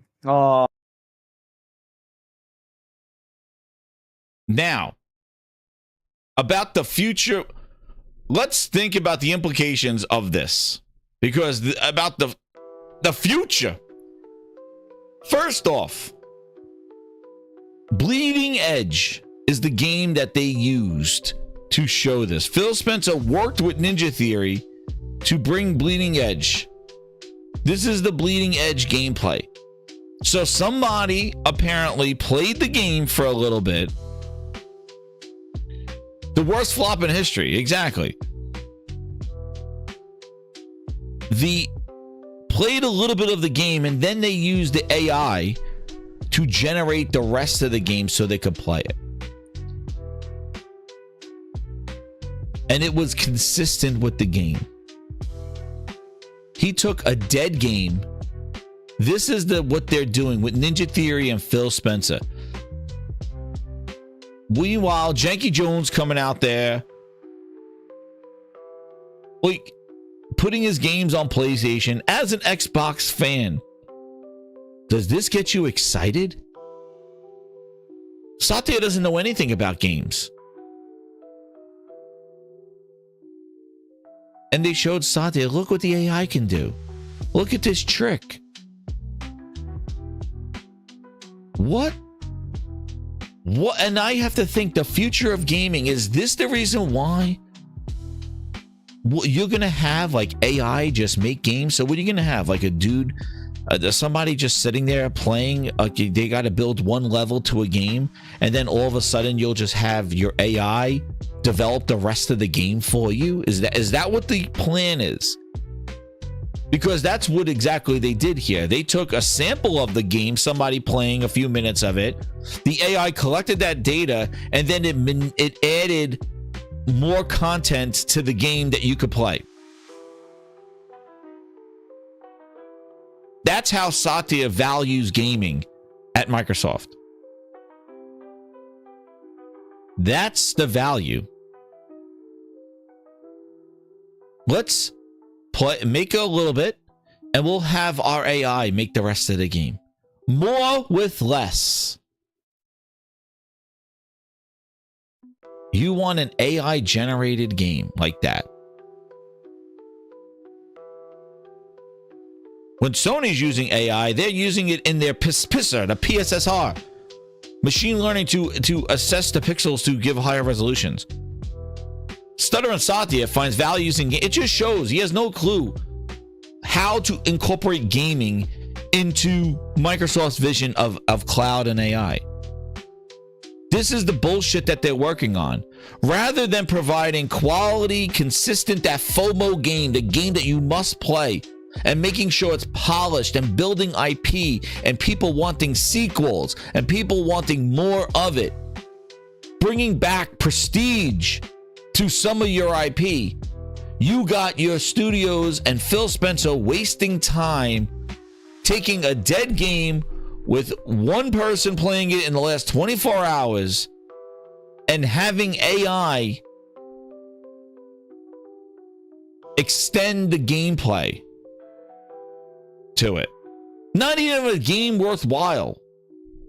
A dead game. You got Ninja Theory wasting time on this when they probably should be trying to figure out why the hell Hellblade 2 had 4,000 people playing and nobody's playing now, about 10 people. Maybe come out with some crazy DLC to bring Hellblade 2 back and on. Nope. Let's waste their goddamn time and make AI generated gameplay. And then have the ability to generate the diversity of what that game represents, and then are persistent to Look use how the excited mods, he right? is. So that's what this is. And so they were able to work with one of our game studios, or we're going to train these models to generate. One of their game studios, because you want to know what? Nobody outside of Microsoft would touch this shit with a 10-foot pole. And when we go back And I explained, why did they buy the studios? Why did they buy a whole ass publisher when they could have just done a Ninja Gaiden 4 deal to bring games to the fans? Why did they need to buy? This is your answer. They needed to own this shit so that they could fucking experiment with them. Frankenstein their studio asses. This is the reason why, because they're not going to grab an EA or going to grab some sort of developer out there like a Focus Entertainment and going, hey guys, why don't we implement our AI bullshit into your game? They're going to be like, get the hell out of here with that crap. We're making a game that we want to sell, Stutter and Satya. So what they do is that they go, you know what? I'm going to buy this studio and we're going to make Frankenstein. Don't you think they're probably the reason why they wanted Call of Duty is so they could inject some of this AI bullshit in Call of Duty? I am sure they are. I am sure they're going to build this AI bullshit into all their games. That's the reason why they need to own this shit, because nobody in their right mind would partner with them and choose them. And tell me now, what developers, if you were an artist, if you were a game developer, if you were a programmer, and you hear this, the future of gaming looks dire for you. Wait a second, you're telling me that all I need to do is maybe come in on a Monday, do something a little bit, draw some assets, and play a little game, and then I'm done, and by Friday, the computer has built the game for me. You think you're getting paid Tuesday to Friday? This is great for contractors. We only need to hire them for a Monday, and then by Friday, the game is done. We don't need them. You're my #1 customer. As an artist who draws assets, who comes up with concept art, as a programmer who works on logic and how things interact and what things do, does this sound like something that you want to work for? More with less. Wanna with the 2, he goes, good old Microsoft slap. Get out of gaming. No one wants this. Nobody wants this. And Phil says, like, we are trying to build a platform for developers. Who's coming to you with this? What developer will come to you and want to incorporate their shit, their game that they're trying to sell to be part of this? You think this gets developers excited? People are losing their jobs. People are getting laid off. And you're going to have AI replace them. AI make it and ship it out. Basically, Microsoft's vision is basically like what Dreams was. This tool set, and just have the computers make the games. And we could just we could come out with faster games to slop and throw out in Game Pass. And we'll be like, oh yeah, forget about that flop on Monday because we have another one coming out this Saturday. Oh, Saturday was a dud. Don't worry about Saturday's game. We got a new one coming out on Wednesday. Keep subscribing to Game Pass. We got a game every week. Our AI computers are working on it overtime. Exactly, Josh. Remember that. Booty wanted to use AI for QA and for quality assurance. Nobody playing it. But this is what this dopey bastard who has no clue what gaming is. We even heard Big Booty Bobby say it. You have no clue. You're not creative at all. Tell him, Big Booty Bobby.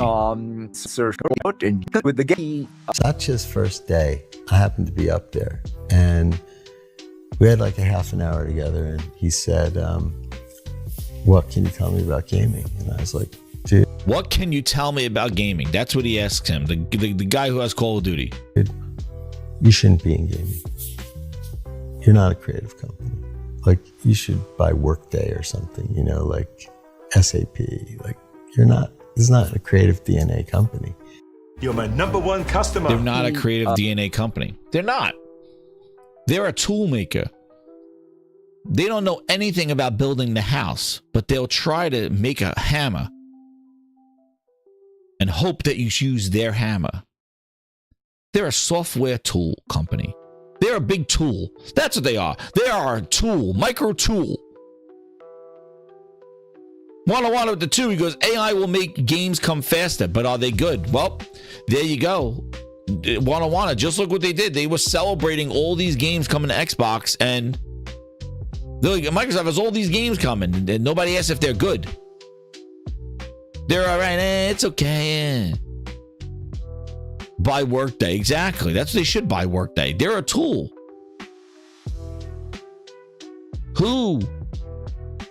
Who is going to use them? It's a tool.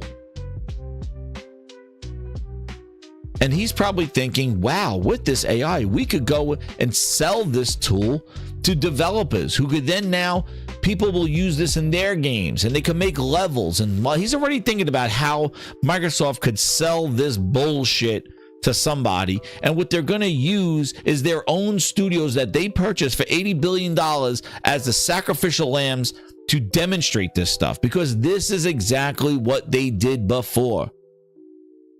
They use their own studios to cannibalize sales and put them in Game Pass to try to get some sort of recognition from the industry to put their games in Game Pass, and it backfired. Nobody wanted to put their shit in Game Pass, and then they had to go buy studios because nobody was messing with them.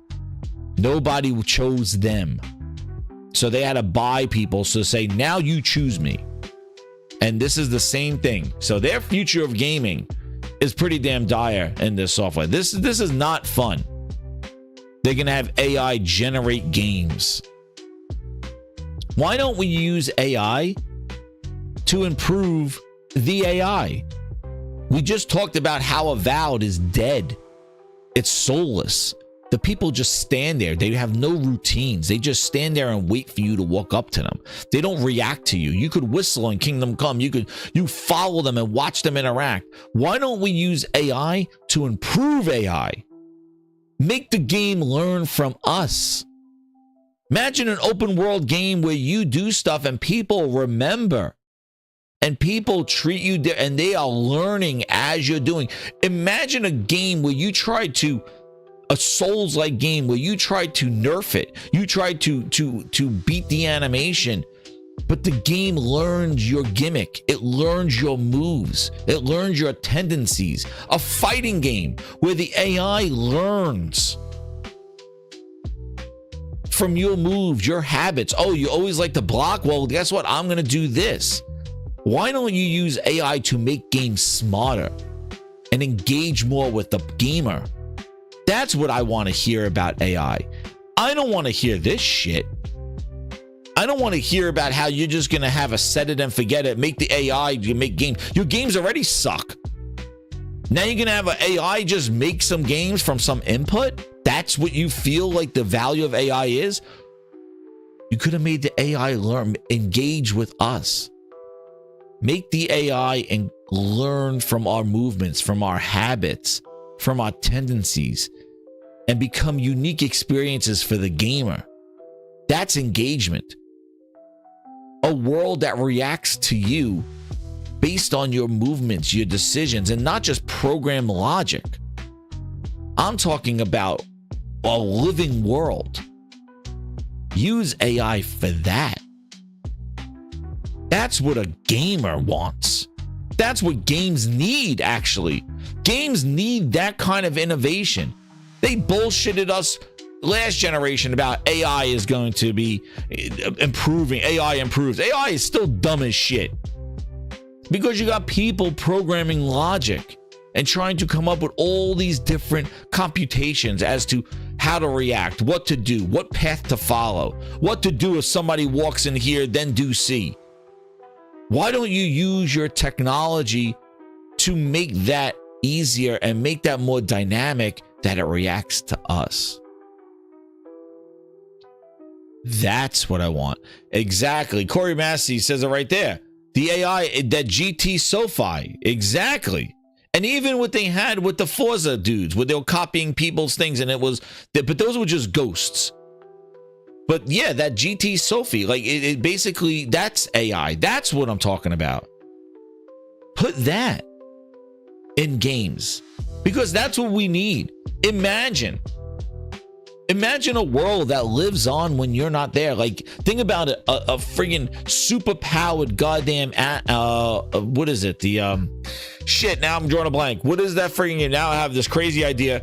What game is it? The oh shit. Animal, what the hell is it? Goddamn Nintendo game. Oh shit, what is it? Animal Kingdom, what the hell is it called? All right, somebody in the chat's gonna tell me. What was the one that was the friggin' game that on the Switch that that kind of works by the clock? Oh, now I'm forgetting it. And oh man, draw a blank.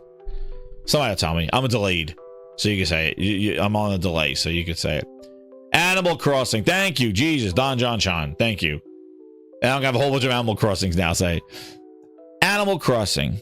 The world lived on, like things were going on, like it was going through something. Living world, like Free Guy, right? Craven, right? Like, yeah, like the world was reacting. Like you would go in there and you'll see like trees overgrown because you weren't in there. Imagine that with AI, where you leave this Kingdom Come 2, or you leave the game and it like is like learning offline. Or while we have all these connected consoles, right? They're always online. So learn, your stupid ass. Pull from gamers' data and make the game a different experience. When I boot it up a day from now, yo, what the hell happened? This guy just learned my moves. And now he has new moves. New animations, new things. You know what I mean? Like the game is different every time you play because it's always learning. Goddamn Terminator 2 style. The game is learning. We talk about machine learning. That's a goddamn machine learning. But that's the stuff I could see even from the chat. Like that's what you guys, that's what we want. We want the game to learn. We want our experiences to be different, unique. How incredible would that be? I thought the Nemesis system was really awesome. Hero Down Under brought it up. I was just thinking about that. I thought that was incredible. Why is that not in the games? The Nemesis system. They remembered what you did. This is what I mean. That's what I want to hear with the future of gaming and software. The games are going to be games, but if you make the game unique to each individual gamer, there's your engagement numbers, bitch. Because everybody will be experiencing things differently based on their game. It is personalized. It is tailored to him, not for friggin' ads, not make the game extended so what you could falsify content. Like, oh yeah, let's just do 5 minutes of the game and then we'll have AI generate the next 7 hours. That's what this dope is talking about. That's his implementation. That's Phil Spencer's dopey ass implementation. Hey Satya, check this out. We only had a dude in Ninja Theory play for 5 minutes and we were able to generate like 10 hours of gameplay with it. Awesome, right? We get a gaming Game Pass each week with this trash and increase the price of Game Pass to $25. That's their thought about it. They're not innovative. They don't care about games in that way. But I could see a Nintendo or PlayStation or some other developer implementing AI like that, where it learns from you. Exactly, Mango. That's where I'm getting this feeling from. A Kingdom Come 2. That's the thing. Like, I feel like that game, imagine that game had AI and learned even more so than it felt. Because that's what keeps pulling me back into that world. Like, I feel like shit's going on. Somebody's doing something. I'm interested in what they're doing. Let's talk to them. And then sometimes even have a story or a mission. It's that world is so engaging. And just imagine if our games are like that. That's what I want to hear about AI. Not what this dopey bastard is talking about. What he's talking about is set it and forget it. And now you got to worry because this bastard is talking about this stuff and he owns a lot of IP. He owns a lot, and that's the problem now. When you have all this IP, the Dooms, all the Activisions, all this stuff, you have all this IP available to you, and this is the rudimentary bullshit that you want to implement, they're going to destroy it all. They'll burn it all down. All of the stuff that they bought, it will go down the dumps. Because this is not the AI that I want to hear about. Because this sounds like you're just going to waste our time. And they own a lot. And I wouldn't be surprised if we start seeing this bullshit pop up somewhere else. In some of their future games, Fables, who the hell knows? Some sort of generated stuff that doesn't make sense. And they'll call it a bug or a glitch. Meanwhile, they're like, oh yeah, we'll just play test it, or we'll have the computer play testing it. Who the hell knows? But all I know is that it's the McDonald's, and it just shows the weak ass backbone of this piece of shit company of Microsoft. They suck because they never say who's knocking on your door to talk about this. Like, you bringing this up in an interview in a podcast, like, you think developers can't wait to knock on your door and choose you? You're my #1 customer. Come on. You think that's what they're doing? They're lining up. Oh, I can't wait. Thanks, Satya. I can't wait to just show you 10 minutes and you're going to give me 4-hour games. Extend my game 4 hours. Please. And then on top of that, in the same whim for the future of gaming, they got the nerve to do these pivots. This is what I mean. More with less. Well, we know what the more is. The more is more money. That's what they're looking at. More money. Because they're making it harder to pay with Microsoft Awards from April. So basically, the whole rewards auto renew doesn't work anymore because they increased the price and it's going to be more rewards. So now emails are going out, and this is what it is. They're discontinuing the rewards auto redeem subscriptions to all subscriptions, Ultimate, Core, and PC Game Pass on April 20th. This change is due to a recent increase in the rewards points needed for Game Pass subscriptions.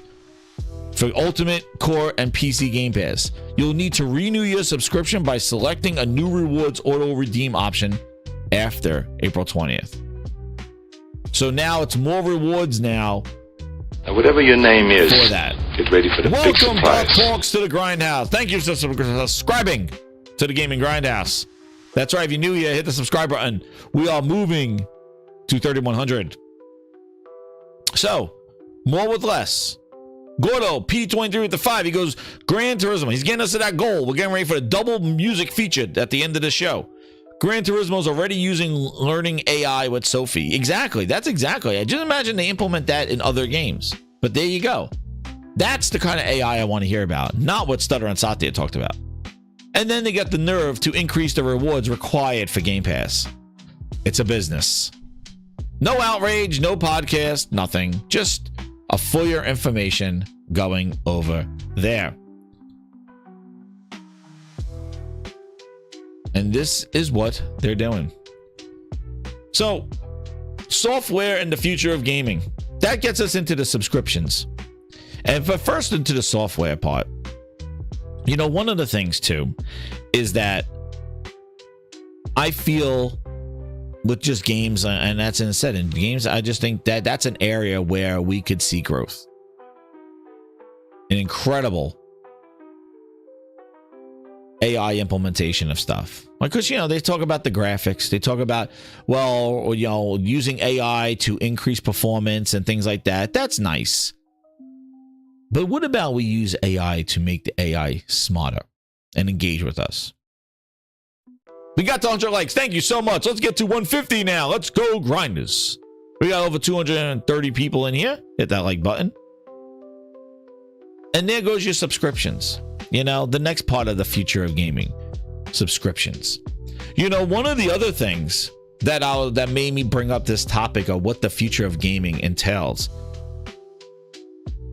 is this whole thing with this service stuff.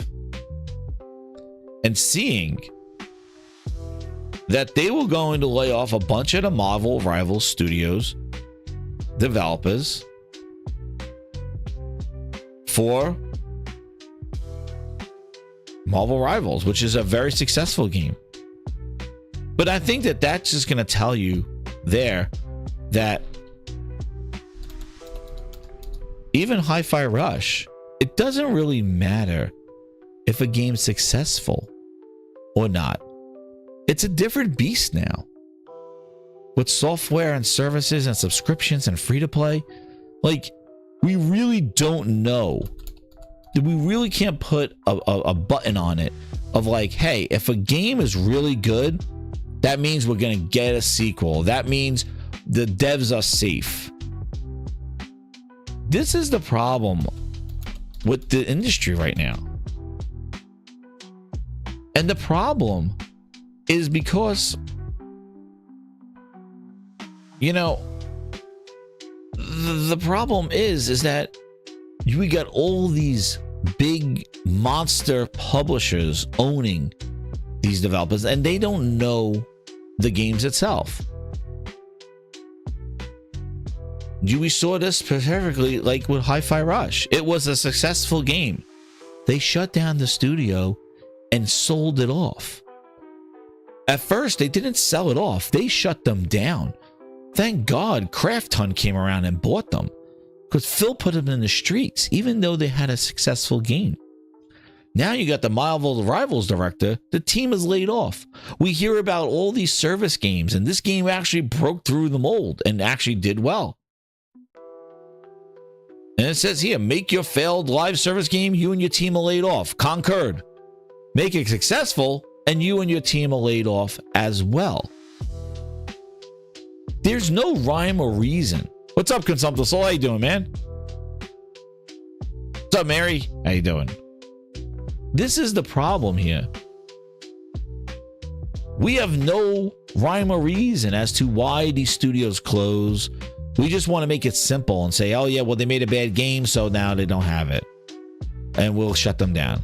But the problem is now they make a good game, and the level designer, the game director are gone. This is NetEase. This is what happens. There's no rhyme or reason. There's no logic. There's no good guy or bad guy in this whole thing. And I'm telling you right now, the problem is not the games.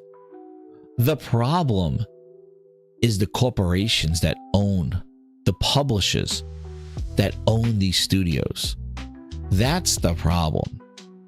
They're on set it and forget it phase. They're probably thinning the weeds. They go, you know what? We had all these people here. We got the game out. We don't need all these people here. Now we just need a bunch of skin makers. We need a bunch of people that could just draw some art assets and throw them in the game, because we got the game done already. Who needs a game director? We don't need any direction. The game is done. We don't need levels. They're playing the levels we got. And actually, you want to know what?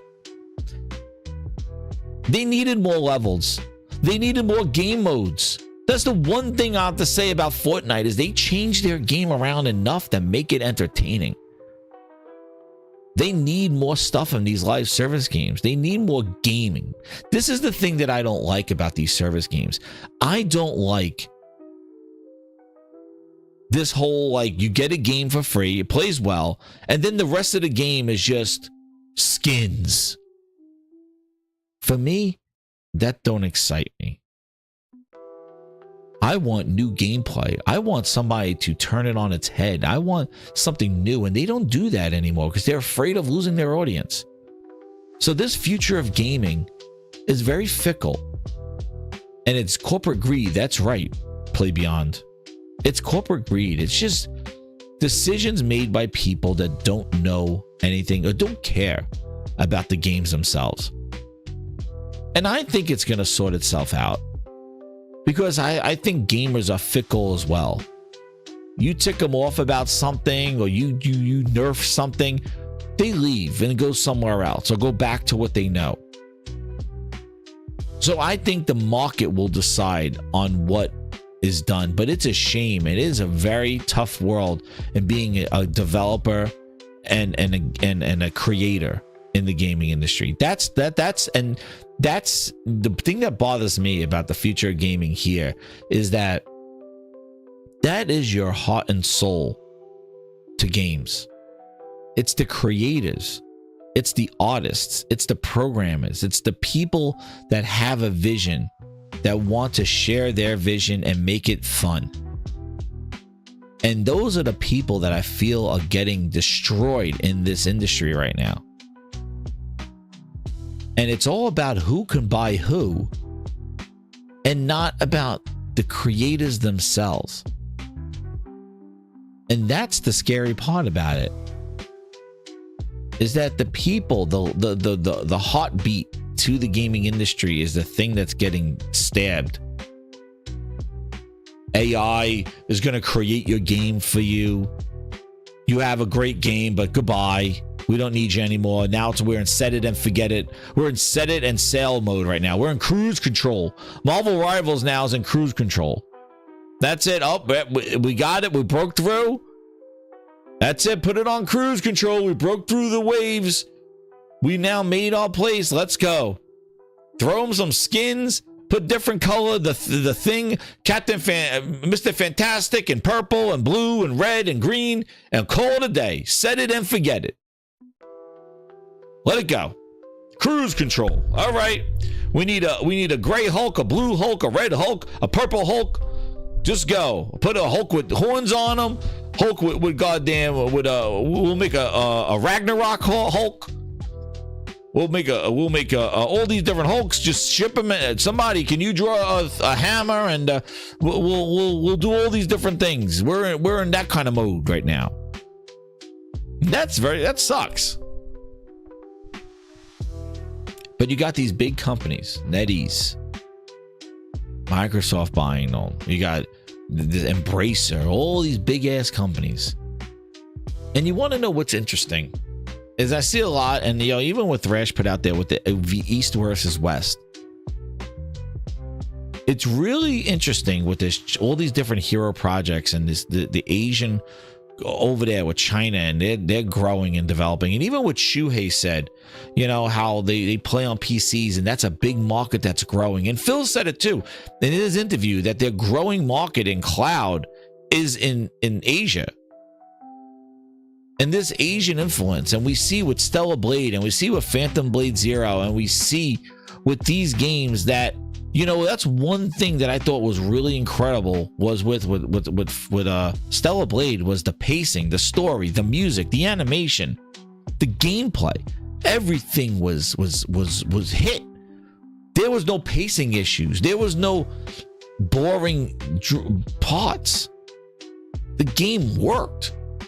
And that's where it engaged me so much with it, because it was just like, it was the music, that you got all these cool weapons, like the pacing, like the sword, the gun, like you got all these different things at ideal points. Like it was really paced very well. And it gives me confidence in these other games that are coming out. And then you look at us, the West, and it's just like, yeah, AI, and we're gonna make games, and we got characters just standing there, and just all this like old school shit.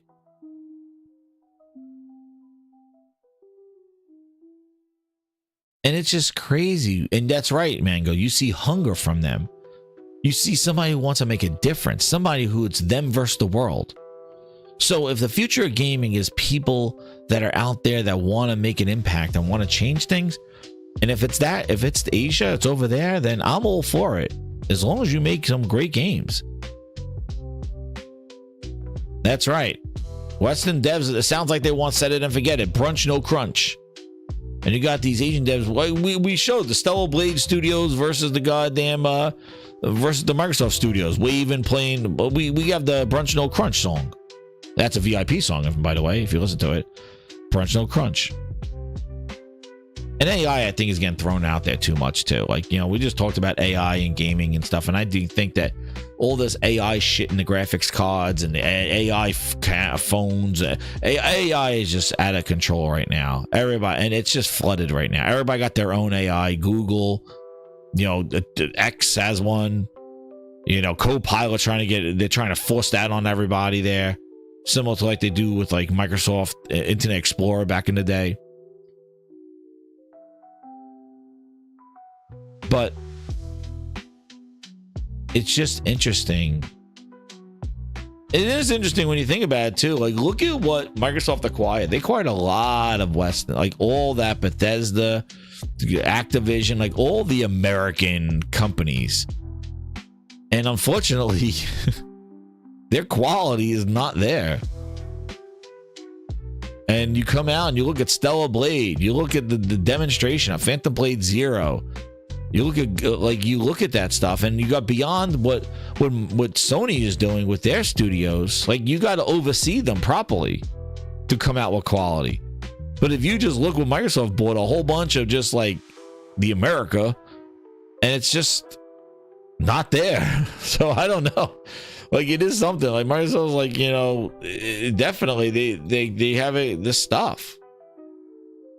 It really is strange on these stuff. But yeah, it's not very exciting, and I think the problem we have right now is just the unpredictability of the market, of what's going on with gaming. But you look at, like, you know, and just shout out to Zuby, he put this out there, and this was just what I was talking about there. You know, some of the quotes from and hit that like button, grinders. We got some of the quotes here from Shuhei on the PlayStation emerging markets like China. Third-party relations quickly work hard to identify the potential of China many years ago and started China Hero Project. And that was how Genshin became a big success. Remember, Sony's been doing this. They got Genshin for a while before Microsoft even saw that game. That's why people in Shanghai and people in third-party relations globally work together to support and cultivate new relationships for the future. Thinking I remember was the console market in China was a very small and growing, but it's still small for #1 console. customer. And so China is a country banned selling games for many years after the PS2. So in order to reinstall console gaming third-party relations, the team felt that we needed local game development in China. We saw Wukong. However, these local markets in China for consoles so small, it doesn't make sense they would consider making games for consoles or PlayStation just for the Chinese market. So the install base is small. So what PlayStation should do is support the Chinese publishers and develop to become successful in the global PlayStation market, because global PlayStation is large. Not just make games for the Chinese console market, because that's small. So he says, you know, it's large. We could help them get their game out to the globe and be even bigger. And it's working very well. The sales of PlayStation have been increasing. PS5 generation way more than the PS4. I saw some news that after the release of Black Myth Wukong last year, there's no PS5 to buy in China. Same way thinking in Korea. Korea and China are connected because Korea has a lot of success in the MMO and mobile games in the Chinese market. So Korean publishers and Chinese publishers had to look outside Asia, and realizing to get their games outside in the US and Europe, they would have to work and should work on console and PC games. So that was the thinking behind the Korean publishers. And then India as well. So then Sony has these partnerships with China Hero Project, Mina Hero Project, and India Hero Project. Later, Consumptive Soul. But just by reading those quotes from Shuhei, it's logical.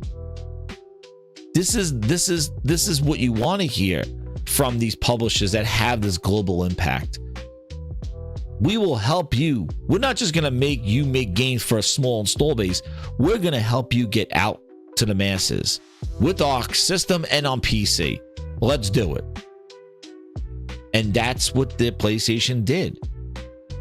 This is how you grow. This is how you attract new gamers. This is what you do. You don't just take the games like Gears of War and slap it on a phone and go, oh, you'll play it in China. What? They don't even know what a Gears is. Oh, they'll love Halo Infinite. It's available everywhere. Who? You're trying to impose your shit onto them. Instead, PlayStation went there and curated their vision and their game development and brought it to the world. You see the difference? Microsoft tried to grow their market by slapping their bullshit on mobile devices and PCs, thinking that they give a crap about what Microsoft and they are doing and their franchises. Meanwhile, our own country can't stand what they're doing to their franchises. But PlayStation went over there and said, we will help you get out to others. And by that, you have Black Myth Wukong. You have games that blow up there and sell globally. That is what's going on. And Chinese Hero Project, we saw with Stellar Blade. Like, they were so excited about how incredible that game did, and they helped them. And that's how you grow the market, by bringing visions of the developers that we don't have access to, and you facilitate that access to us. You don't take Crackdown 3 and slap it on a goddamn phone and think some person in China is going to give a shit about Terry Crews running around buildings. That was Microsoft's vision of growth. Well, we're just going to slap our shit over there and hopefully it grows. And it's not. Because I told you, doesn't matter where you put your games. If nobody cares about them, they're not going to play them. But you got games like Lost Souls. They're the biggest games coming. They're exciting. They look incredible. They look great. But that's the future. That's what you do as a platform. And in the same sense, like he said, PlayStation is growing. PlayStation 5's consoles are selling there. They're selling otherwise. It's two hands come together and they wash the face. Like, that's what they're doing. They're helping them get their games out, and in turn, their platform is growing. PlayStation is becoming the identity of a lot of these China Hero Project games. Stellar Blades with PlayStation, that was their game. Soul Ascend, Platinum Blade Zero, like, these are games that are now associated with PlayStation because that's where they're coming from, because they helped them get it out there and publishing them.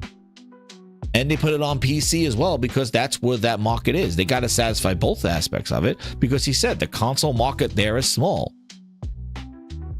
But that's how you grow. And that's what I'm excited about as the future of gaming is this, because of what we experienced already and what we're seeing with Phantom Blade and Lost Soul Aside. These games look great.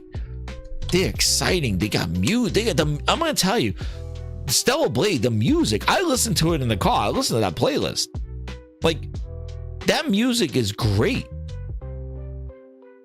And then what we saw with Phantom Blade Zero, man, with that music, that boss fight, sounded like Shinsuke Nakamura was coming into that. I was all pumped up. It was like rock. It was crazy. That's what I'm excited about. Not all this other stuff. Like, I think that this is exciting. So this is the future of gaming that I want to see more of. And if they're hungry, and if they want to bring that quality to everybody, and whoever's facilitating, it doesn't have to just be PlayStation, but it seems like they're the ones who prepared for this. Microsoft is on their own, whatever the hell they're doing. But it doesn't have to be just PlayStation. It could be Nintendo. It could have been Microsoft. But they're not a creative company.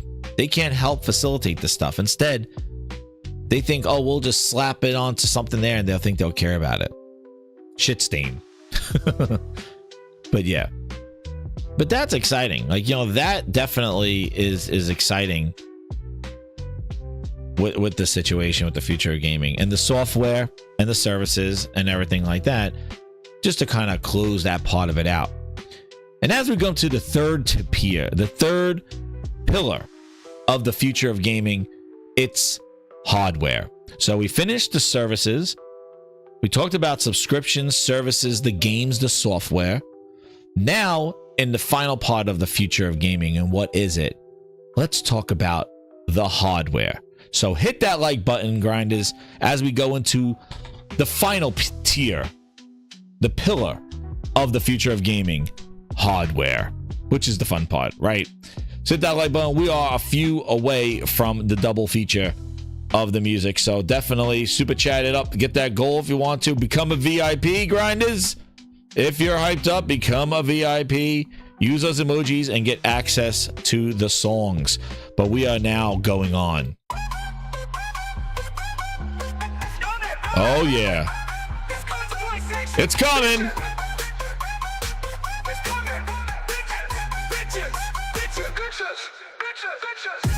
We're done the final stretch, baby. Ow!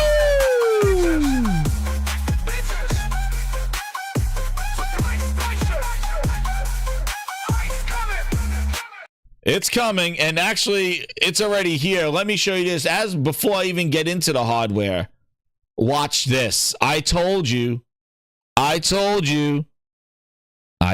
grinders. We already have disclaimers on Steam talking about AI and software. John Wayne, get ready. This is why you subscribe here. This is why you like. This is why you're here, grinders, because I didn't even know this. I said it was coming, and it's actually here. Look at this. Hot off the presses. Charlie, Intel. Activision has confirmed some in-game content of Call of Duty is AI generated. Our team uses AI generative tools to develop some game assets. Activision says as required as a disclosure to Steam. Hold on. Okay. Holy Spirit, activate. Oh no. Holy Spirit, activate. Holy Spirit, activate. Activate. Activate. There you go, grinders. AI in games, Call of Duty. Our team uses generative AI tools to help develop some game assets. Thank you, Stutter and Satya, you son of a bitch. It already has begun. And you can't wait to do more with this. Oh, man. Sir, do we get the win this time? Oh, man. And thank you, Steam, for holding the line and making sure that these sons of bitches don't get away with this. But there you go. I just said it. I just said about it. They want to put it in. Now you own them. Look at this. They're not going to stop. It's all... There you go. There it is. Thank you so much, Call of Duty. And that's why Microsoft spent $80 billion to own them. Grab your controller, it's time to come. That's why you Stutter and Satya. Xbox, take your seat. We're always last in the race, and we will. That's why you spend $80 billion selling GROBIN. We need $80 billion. Gotta make a splash to be relevant. We'll go all out, no holding back. Led by Philness and Booty, we'll Xbox, bring the no, games build that. everywhere. Well, no more sucking, it's time to show we care. Let's start there you by go. Bringing Pentiment. Sea of Thieves, Hi-Fi, Russian grounded games over to PlayStation and Switch.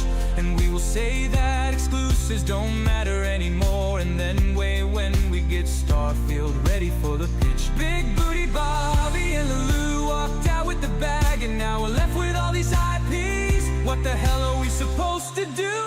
that box is in the name of our brand. What are we supposed to do here? And shout out to Bal Dante with the 20 in the house VIPs.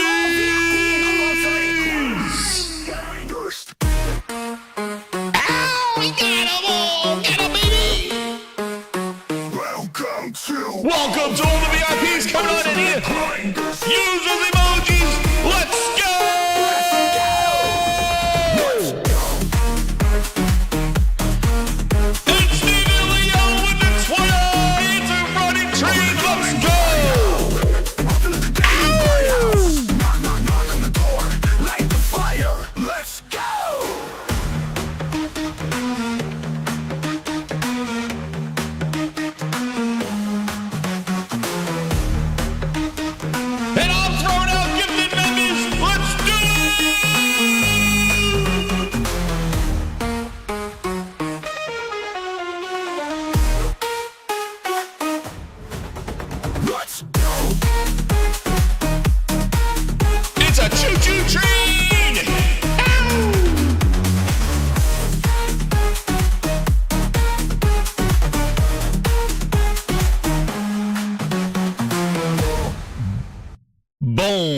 caboose. Yo, we just did a freaking train. I was the caboose.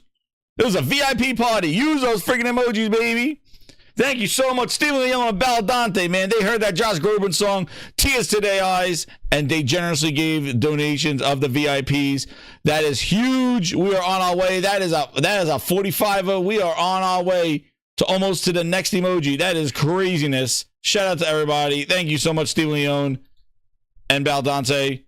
We are at what is that? The 40, 110, and the 5 and 8. I don't even know what else at now. We are on our way. Oh my goodness. We're almost at the next emoji, which I gotta start working on it. Can we go back? You want to go back, Baldante? Whatever you say, Baldante. With all those VIPs, you know what? I'm gonna even do one better for you, Baldante. This is watch this. This is what you did. You guys take out the time. You give this work. I'm gonna take the time out for you because I appreciate so much what everybody does here, and thank you again. That I'm going to take out the time right now, and I'm going to give you a better quality version of this because it's all about quality here at the Gaming Grindhouse. As all these VIPs come marching in here, Baldante wants that song again. Let's do one up better for Baldante. Let's give him something even better. Let's give him the goodness of this one. Let's give a good visual with this. How we put our candles in the air. And let's see, where is it? Oh, now I'm going to find it now, but just give me some time. Give me just a second or so. We will get it. We will get it here. Oh, my goodness. Where is it? I got to figure out where it is now. I'll do even better for you. They charge more and take stuff away. Dude, that's exactly. More with less. That's what he said. That's what he said. More with less. So he's like, yo, we'll increase the price of Game Pass. We'll give less. We'll throw AI in there. That's what they're all doing. That's what they're all doing here. But let's get the here it is. I think this is the part, right? Yep. Yeah, here you go. Here you go, Grinders. Here's a visual. This is what VIPs get you. You got a bunch of access to music. If you want to upgrade, you don't have to, but the Ultimate Grinders get this kind of stuff day one. Some music videos. But by the way, Baldante wants to hear it again. He wants those candles in the air. Let's give him a visual. Shout out to you. Grindhouse of the past. Yes, everybody. This is a highlight. Oh, people interested in Xbox? One more show. Here we go. One showcase, Phil. You need to show the games. Candles in the sky. We need $80 billion. Gotta make a splash. To be relevant, we'll go all out. No holding back. Led by Phyllis and Booty, we'll bring the games everywhere. Oh, man. No more sucking, it's time to show we care. Start by bringing Pentiment. Sea of Thieves, Hi-Fi, rushing round at games over to PlayStation and Switch. And we will say that exclusives don't matter anymore. And then when we get Starfield ready for the pitch, Big Booty Bobby and the Lou walked out with the bag. And now we're left with all these IPs. What the hell are we supposed to do? $80 billion, gotta make a splash. To be relevant, we'll go all out, no holding back. Led by Phyllis and Booty, we'll bring the games everywhere. No something, it's time to show we care. Thank you. There you go, guys. Oh, yeah. There is the music video to go along with that wonderful song of $80 billion. But there you go. All the candles in the sky. Here, I'll do one live for you. Oh, man, just like that. Lulu in the house. Oh, damn. Poor Lulu's. Not poor Lulu. She went out with the bag. Now Phil's left with all these IPs. GROBIN got him. I know that GROBIN, baby. Man, go back and look at those freaking sweet nut things they whispered in Lulu's ear. But there you go. They're already slopping up there. Let's do AI and Call of Duty. Why do you think Satya spent $80 billion and they bought them? Oh, yeah, I could put my AI in there. This is wonderful. And they'll be making the games. And get ready. Get rid of AI generated levels and all this horse shit. There you go. Nowhere in yeah, that's right. Lulu. This is Lulu. This was Phil Spencer after he signed that Lulu deal. He's like this. Very turned I into this. a bump in the road comes, and she be sarcastic. I won't be coming back until Saturday when you leave. She's gonna try to stop me, but she can't run in those little high heels. Never see this face again. There you go. AI and Call of Duty. There you go. Good job, Stuttering Satya. Steam with the disclaimer. Got him. Oh man, I'm just saying it right before, dude. Just saying it. I didn't even. It just popped up. I was like, oh man. I know Michael mentioned it earlier, but man, talk about timing of that. Damn. Talk about that timing. Oh man, and here's a nice little quote. Well, I don't know what this is, just talking about the future of gaming, but it says Ghost of Tsushima, Brian Fleming says he wants to continue and push creativity and technicality in regards of Ghost of Yotai. Hell yeah, now we're talking. Now we're cooking with oil. Get out of that goddamn Phil Ness. Now we're getting that good oil. The Nicholas Duke. No, I didn't cover that one. But what I wanted to cover was, as we're going to go talk about the hardware. So we got to go to the last pillar before we got all those awesome VIPs going in there. We're on our way to the next emoji. But one of the things I wanted to cover is this. I saw a couple things about the Pro and this stuff. What I think is funny, just as we're getting hyped up for Monster Hunter, there was a little video that popped up here, by our good friends at Dumb Foundry. The bamboozled and dumbfounded. But just to kind of break down Monster Hunter Wilds here, the comparisons here. So basically, they only covered, interesting in this video, they covered, talking about the future of hardware, they only covered the PlayStation 5, the Xbox Series X and S. They are having a new video tomorrow on the Pro and PC. Thank you so much, Christopher. I appreciate it, man. So now, as we get into the future of gaming and talk about hardware, we got Compared this. Side by side, the frame rate mode is clearly the worst off. With So a rougher, more it's rough. Monster Hunter is rough, but nothing is more rough. This game is hitting, like, even its balance mode was hitting around 40. That's that mode now. In the PS Pro version, they answered about the whole thing, about ray tracing implemented and stuff. So we'll see what that performance is like tomorrow. But they're saving that with the PC one there. So this is kind of like how it's running on the PlayStation 5, which it's all right. It's not really that great. The Xbox Series X, PS5 out of the way, let's move on to Microsoft's current seems to be gen all fare. right too. Series X is very similar to the PS5 version visually. Yeah. With basically identical visuals and similar pixel counts. I didn't spot any substantial differences in my comparisons across any of the three modes captured at 60 Hz. That means a pretty rough looking performance mode with substantially more refined visuals Man, and go advanced fast. quality modes that better suit a 4K display. So there we go. So Series X and that, there's still some issues with this thing. And I don't know if they're going to compare Vex, the Pro, to the $1,500 PC, because that'll be some shit if they do that, which I think they're probably going to do.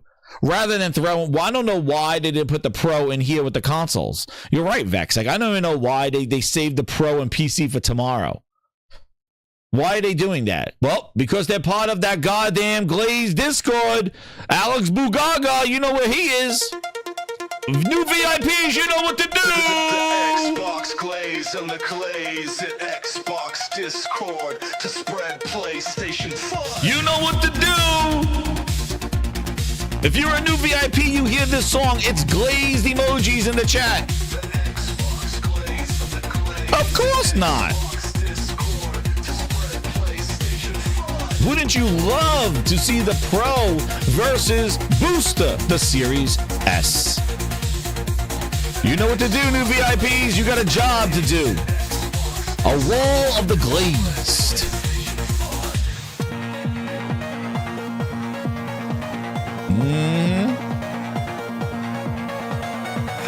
And what's so funny about dumbass Digital Foundry is that their dumbasses had something to say with the Pro is just not impressive. I don't feel like the Pro is really doing what it needs to do. And it's so funny, but they decide to save the Pro for another video when they're dropping the PC version of the game. It's like, really? Like, the Digital Foundry just doesn't like the Pro, and they don't feel like it's actually pushing its weight, and they're a little disappointed in it. Oh, but it's good enough to put it against a friggin' a 4090, a 4080. What are you going to compare it to? Where is it? Well, I gotta find it now, because I thought I saved it, but I guess I didn't. I'll use this. Where is it? Digital Foundry. Not impressed. It's just funny because we're gonna go into this, talking about the future of gaming in this Pro.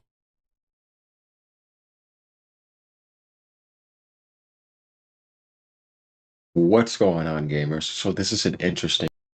Where is it?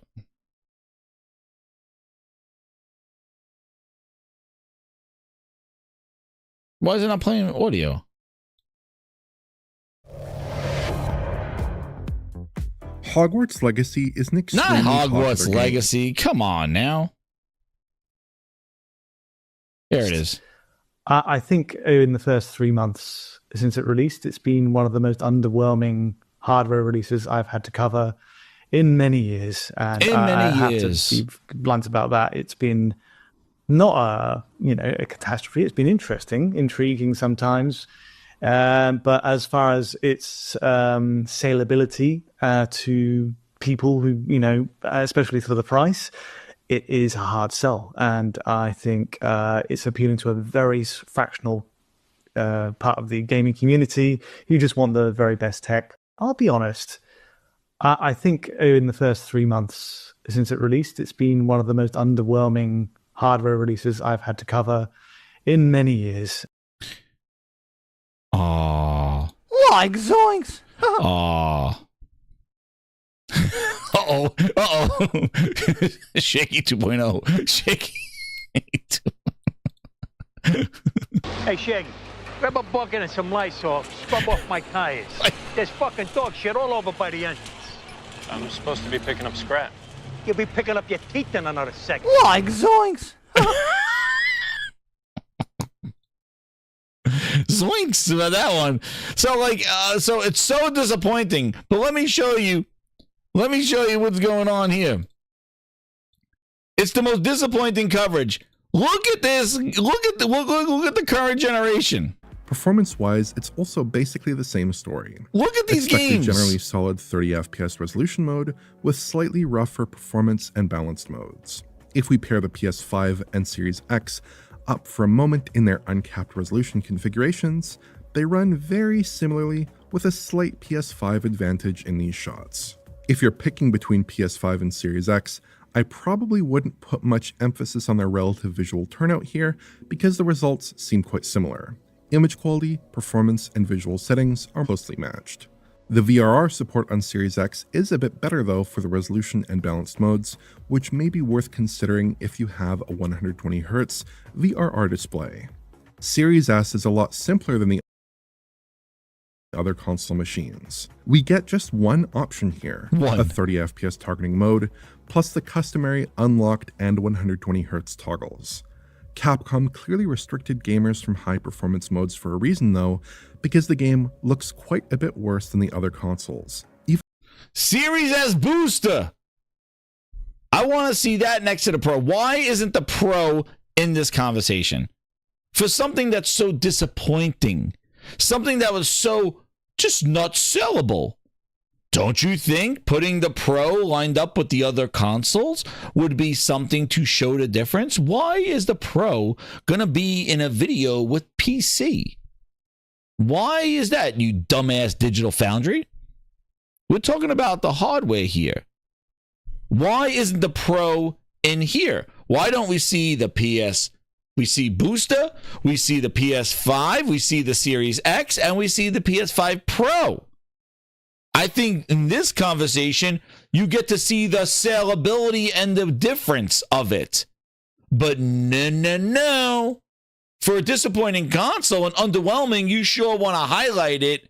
And what are you going to do? Compare it to a 4090 tomorrow? Is that what the plan is? Or are you going to have a whole video just with the Pro and you're going to show, well, look at the Pro versus PC. You could turn off shadows and ray tracing. Shut the... Why don't you play it in here and tell us why the Pro got goddamn 6 goddamn game modes and the Series S booster got 1? And it looks like shit. Even in their frame rate modes. There are a number of visual cuts here. SSR is totally absent in my experience. Look at this. That's supposed to be water. Series S booster.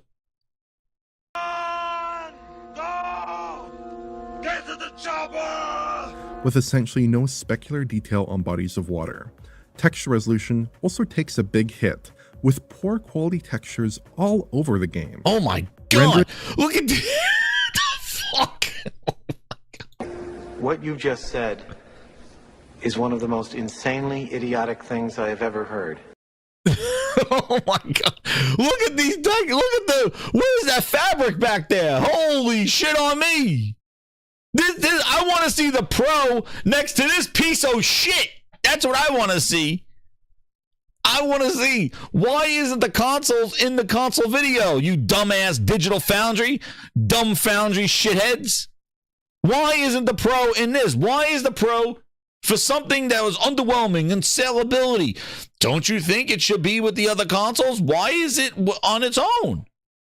I want to see the Pro next to this shit and tell somebody why 450, why 300, 450 for 2 terabytes this trash. Rendering resolution counts at 1080p or a bit below typically, but the image is much softer than the other consoles in their frame rate modes. I think Jesus! Oh my god, this game, and it doesn't even, oh my god! There's only one word to describe you, and I'm gonna spell it out for you. S-A-W-F-T. Extra soft. Yo. And tell me we don't need a Pro. Holy shit on me. Look at this game. The S lacks the FSR and sharpening treatment the other consoles receive to... Oh my god! Who is spending money on this shit? Look at the grass! Oh my god, it looks fucking horrible! What the hell is this shit? And people talk about the S, oh my god, this thing is dead! Try to improve image quality. The game also has 1080p UI, unlike the other consoles, which have 4K UI instead. Holy shit, even the UI is downscaled! Oh my, yo, where's my shit? Where's my shit? Holy, the UI is a 1080p! Okay. Holy Spirit, activate. Oh no. Holy Spirit, activate. Holy Spirit, activate. Activate. Dude, did he just say that? Even the UI is downscaled. Holy Jesus, Phil, what the hell is this thing?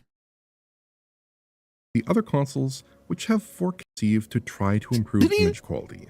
The game also has 1080p UI, unlike the other consoles, which have 4K UI instead. Performance isn't great either. Jizz focused more on great games on our console, that somehow we're going to win the console race. Phil! Sir. Oh my god! Do we get the win this time? Even the UI is 1080p and the UI on the other consoles is 4K. And tell me about the Pro again. It's underwhelming. It's not really what we need right now. The sellability is... Like zoinks! Oh my god. Grinders, all the new VIPs that just knocked on the door, we got another song. We need help. We need help. You know who we need help for? We need somebody that's going to help us fix the problem of the Series S booster scope. It is a 1080 UI. It looks like trash.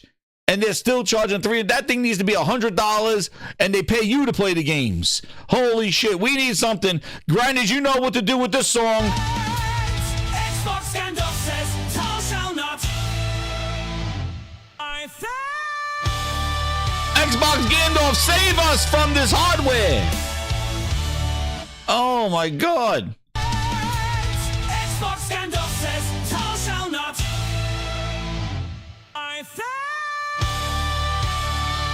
The Ronald.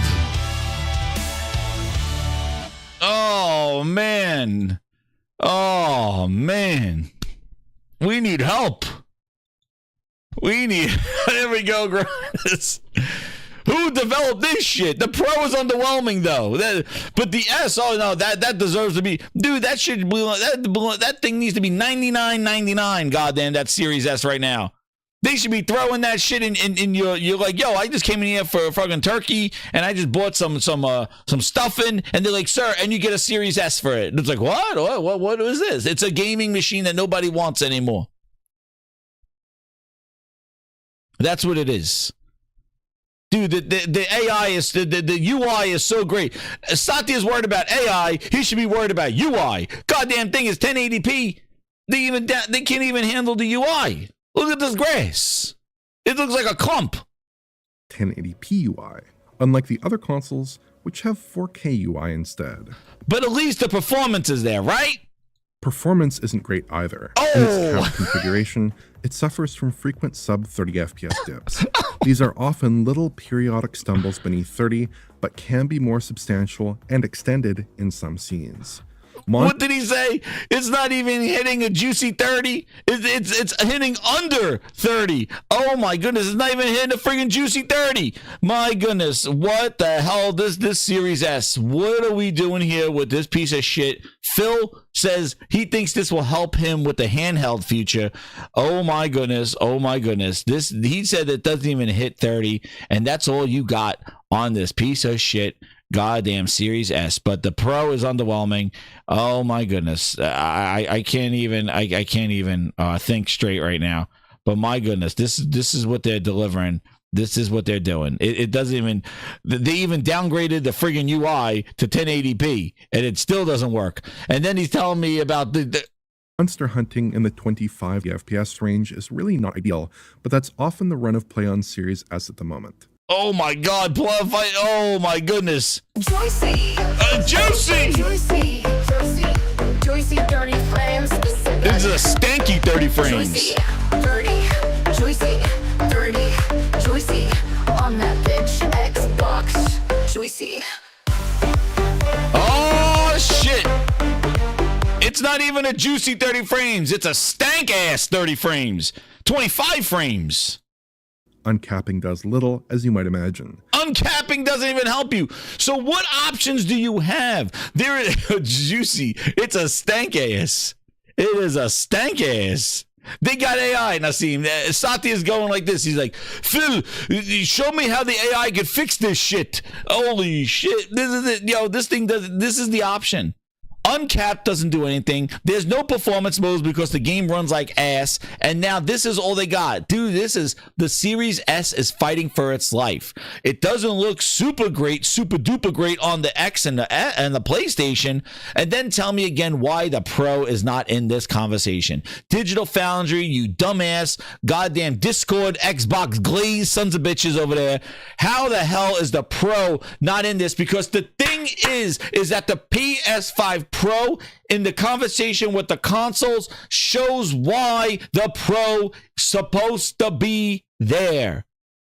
Like, this game is a complete sell as to why the Pro exists. If it runs great. Because if they come out with a video tomorrow and they show this game running, oh, the Pro has this, it looks like this, it's doing well, then I'm going to come and say, why the hell wasn't that Pro video and the Pro included with the other consoles? Why did you put the Pro in PC another day? Why don't you just put the PC tomorrow? Why? Nobody cares? It's going to be big on PC. The Pro should have been in here because I think the Pro with the rest of these consoles will show the saleability that they had concerns with in bootleg European Shaggy over there. Like zoinks. This is the bullshit that the media and the glaze, this is the bullshit that they do, because this will be a perfect time to go, and now here's the PS5 Pro. Look at what doing. They turn ray tracing on. Yeah, the frame rate, like, this is like, it's not that great across the board, but the S, Jesus, like, this is a console of this generation. This is a travesty. There's no other way to play it. This is it. It's 25 frames or bust.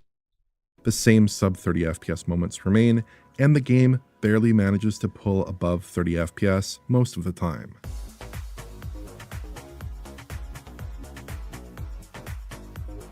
Beyond the visual minutiae, I do have to admit that Monster Hunter Wilds didn't really grab me as a player. Oh, he didn't like the game anyway. He wasn't a fan. But my God, for somebody with concerns, this engagement chasing, you're right, Compost.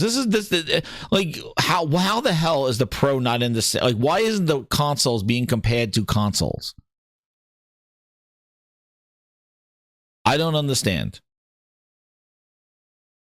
And the fact that the S is doing this and nobody is saying, like, this needs to go. Like, how are they still selling this on shelves? It's not even like it's $100. It is $350, $300. They even have a 2 terabyte now that they're selling for $400. What is it, $400? Are you kidding me? And there's no other option. There's no performance modes. It's just uncapped, and it doesn't even hit above 30 frames. And you got 25 frames. That's ridiculous, dude. Exactly, Sayo. Not comparing the PS5 Pro to the other consoles is disingenuous. A bunch of glazes. That's right. Goddamn glazed. Glazed. The Xbox glaze. And I'm telling you, tomorrow, if that Pro video comes out and the Pro and PC are like, these are the best places to play this game, that's a $350, Michael Murdy. Exactly, $350. That's crazy. That is ridiculous. That is crazy. But we got to see. If the Pro runs bad, then it is what it is. And it's just a not optimized game. Because I've been hearing also, like, you know, maybe on PC and maybe rough on there.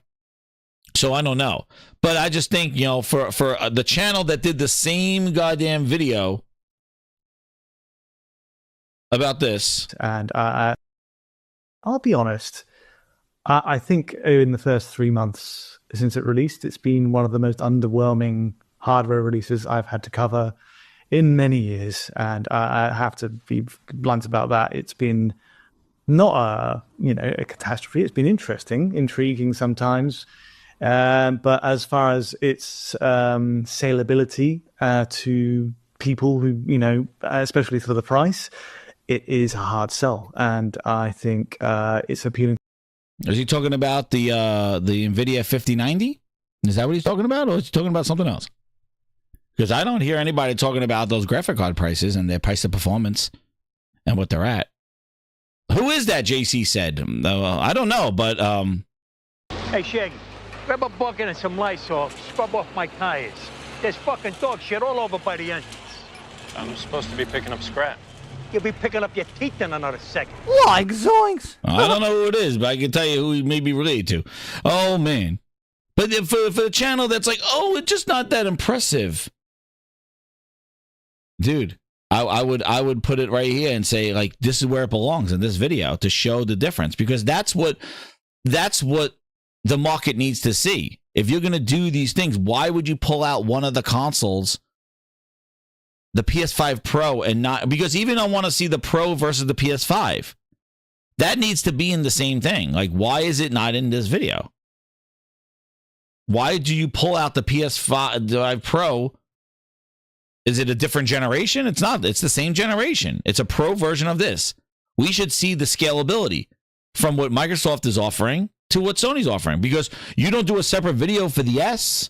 The S don't get a separate video with its goddamn juicy 24 frames or stank ass 24 frames. Juicy. Where's the S's separate video? Juicy, dirty frames. Juicy, dirty, juicy, dirty, juicy. On that bitch, Xbox, juicy. Series S don't get its own video. For the worst performing video, for the budget is out there. Why is the Pro not here? Well, no, that's tomorrow with PC. Why? Why?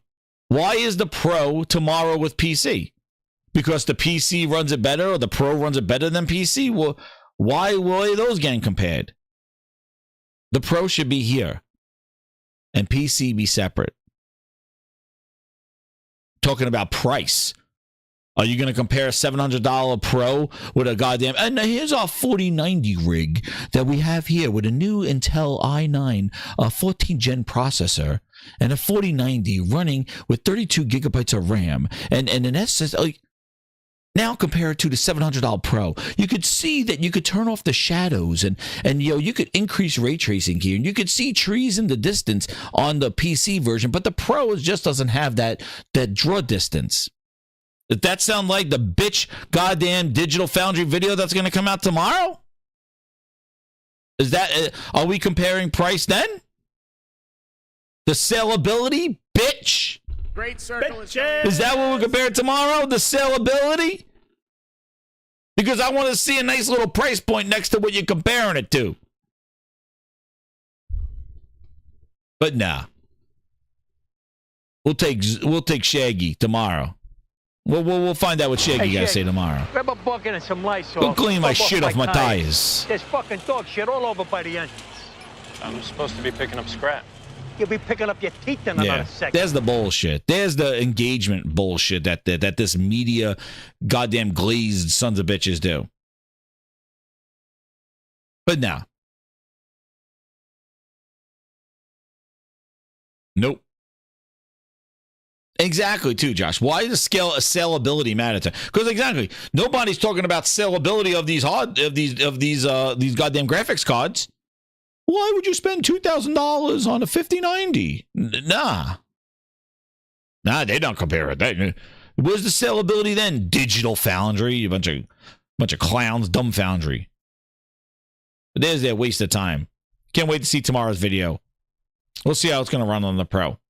But you can already see that, you know what, actually with Monster Hunter, Capcom is coming out and really pushing that, this is for the Pro, on that thing. So we will see how it runs tomorrow. I'm excited because depending on the video will be depending on, if I'm going to get it on the thing. I'm probably going to get it for the Pro, definitely, because that's where I feel like that's where you can get probably the best optimization. But we'll see what they do on it. Like it looks like a great open world game, but again, it doesn't have like the crazy visuals. It's definitely a little subdued in their colors and stuff like that. But it just seems like everybody's so concerned of the Pro and its saleability and its price and all this bullshit. Oh wait, what's this? Somebody did Lunchi just hit me with something? We got something from this kind of wraps up Digital Foundry. What they got over here now? Microsoft told us this back when we saw the Series X for the first time, that the Series X is their mid-gen refresh. They just decided to do it like ahead of time, I guess you could say. The Series S is what they consider like the standard machine, and then Series X is like, that's getting ahead of the cart there, and this is what you might get from a mid-gen console. Oh my God, if that's what they're giving like a mid-gen console, oh my goodness. For 6 years, I taught you how to go for the W. You could have been one of the greats. And now look at yourself. You're not even a has-been. You're a never was. Never was. My God. That's what the X is giving you, man. It's not even. He just said the PS5 is giving you a little bit better performance than the Xbox Series X. Oh man, this is just not good. This is the future of hardware, man. Oh man, grinders. See, this is what I was talking about. If you just kind of talking about the future of hardware and this Pro thing. Here's Digital Foundry's tech review based on the PS5 Series X and Series S version of the game. PS5 Pro to follow. Why? Unless it's the best version. And there you go. Why wouldn't you have the Pro with included with the consoles? Conveniently leaving out the Pro, I see. Trying to compare it directly to 5090s. See, look at everybody. Judge the Pro version separately from other consoles. Why? Stop comparing the Pro to PC. You see all the everybody going here. They're personally making performance modes look like crap so people buy the Pro. Great game, but the raised black levels made the game look washed out. Why does the PS5 Pro need a specific video instead of adding it to this? PC stays winning in the videos. Oh, Grinders, somebody put this in there. Oh, man, we know what we're doing. Oh, shit. The Xbox glaze and the glaze at Xbox. There he is, the Discord. PlayStation FUD.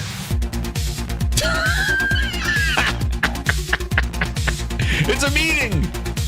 Guys, what do we do? Put the Pro in its own video. Put the Pro in its own video.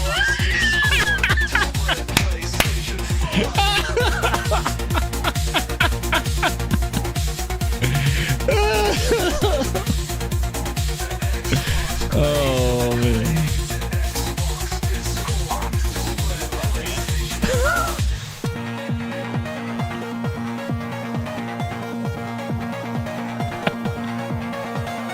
Xbox glaze and the glaze at Xbox Discord to spread PlayStation FUD.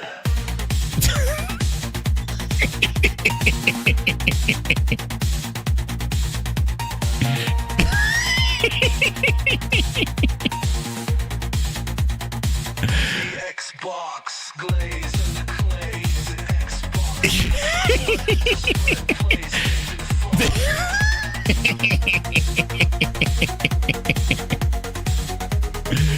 Oh, man. I tell you, this shit writes itself, dude.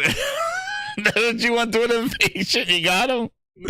Oh, man. There you go, impatient. The glazing, dude. And then Phil has to have his Uber driver right there, Todd Howard. He had to make sure Phil got to the appointment on time. He goes, well, we're meeting with Digital Foundry, Todd. You got to get me there on time. So Phil got his Uber driver there. Todd Howard had to take him over there to get compromised. He's like, we got to go give them breakfast again. Oh, man. And then there you go. Yeah, they're the mid-gen refresh.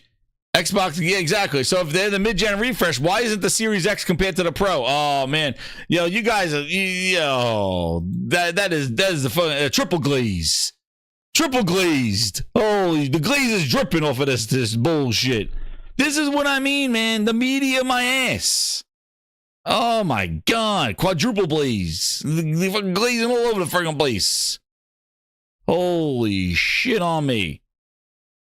My goodness. But, you know, this hardware, and then on top of that, then you got these clowns doing this shit, and then they're going like, then you got an article like this, just wrapping up this hardware pier, this hardware thing. Hit that like button, Grinders. I don't know what likes we're at now. Let me refresh. I'll see what we're at. We are at, oh man, we're at, I think 103. Is that where we're at? I thought we had more than that. What's up, everybody? Oh no, that's an old video. Never mind.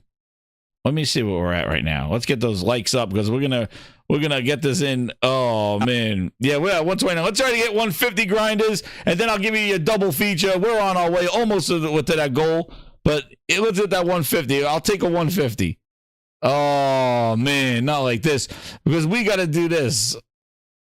This again. We're talking about the clown media. Man, it just seems that every single time. These journalists, right, JC? These journalists, like every single time. Look at this. Ready? Look at this. Look at this. Wait, I gotta see if this is this where they said it. Wait. I got friggin' ads all popping up all over the place. Let's make sure this is the article. Oh, wait, is this it? Right. Oh my God, this website is just horrible. I think this is the link.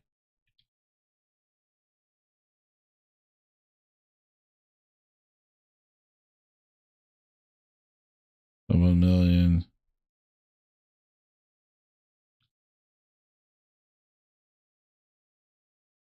Yeah. All right. So this was the other article running around here, just with the title. PS5 Pro sales have fallen behind the PS4 Pro in the US. The $700 console upgrade reportedly enjoyed a strong start at launch. Check out Sonic 3, definitely. So let's see. That was the thing running out. Like, oh, the Pro failed. This is what they're doing. The Pro failed. All this bullshit with this stuff. According from Circana, again, the Matt Piscatello running his mouth. It's worth noting, though, that the PS5 Pro retails for more than the Pro did, $700 to $400, and the reporting is also 1 week less. So we're just gonna the little tidbit here that it's $300 more for that console. So they're saying right here, the Pro enjoyed a solid start with units in the same ballpark as the Pro's launch. The PS5 Pro was released on November 7th for $700. 50 games received updates. Sony did not release Pro sales figures. However, the latest earnings result including Pro sales for the first time and showed that the launcher line PS5 is now just 1.5 million units behind the PS4 during the same period of its life cycle, 75 to 76.5. And they're like right there. PlayStation business during a web call, the company highlighted the success of Astrobound Helldivers, which and 10. Now, one thing I am going to send, and they got Death Stranding and Ghost of Yotai and Monster Hunter Wilds, third-party titles, and GTA 6, right? Listen. There's a couple of reporters out there. Let me just give you my impression right now as a Pro owner. And for the future of hardware. That's what we're on. We're talking about the pillar of the future of hardware. Microsoft's chasing handhelds and all these other devices. There's a couple points I want to put here. One, I feel though the PS5 Pro is doing exactly what Sony said it was going to do. It's merging the fidelity and performance modes together. And for me, I like it because to me, I find value because it's set it and forget it. I am not deciding between modes. Do I want to play it at this fuzzier, lower performance graphical fidelity mode, but I'm going to get higher frame rates? Or do I want to play at 30 frames and get sharper visuals? When I play on the Pro, there's a Pro mode, usually in the new games, like with Kingdom Come 2. You just put it on and play. And it actually it's sharp, and it's running at a higher frame rate. And that's beautiful. Put in Wukong, same thing. It's just the peanut butter and the jelly. And it's kind of like that, it brings the two modes together. Because every single time I used to get a game on the base PS5, I would go back and forth between Pro and Fidelity. Pro and Fidelity. Fidelity and Performance. Fidelity and Performance. And I'll be like, and then you could see the frame rate change when you go back. You're like, oh man, it looks so smooth, but it runs smoother, but it doesn't look that good. And a lot of times also my situation, I play on I play on the wall, on the projector. So like if something is blurry, man, it's 150-inch screen that I'm like on the wall.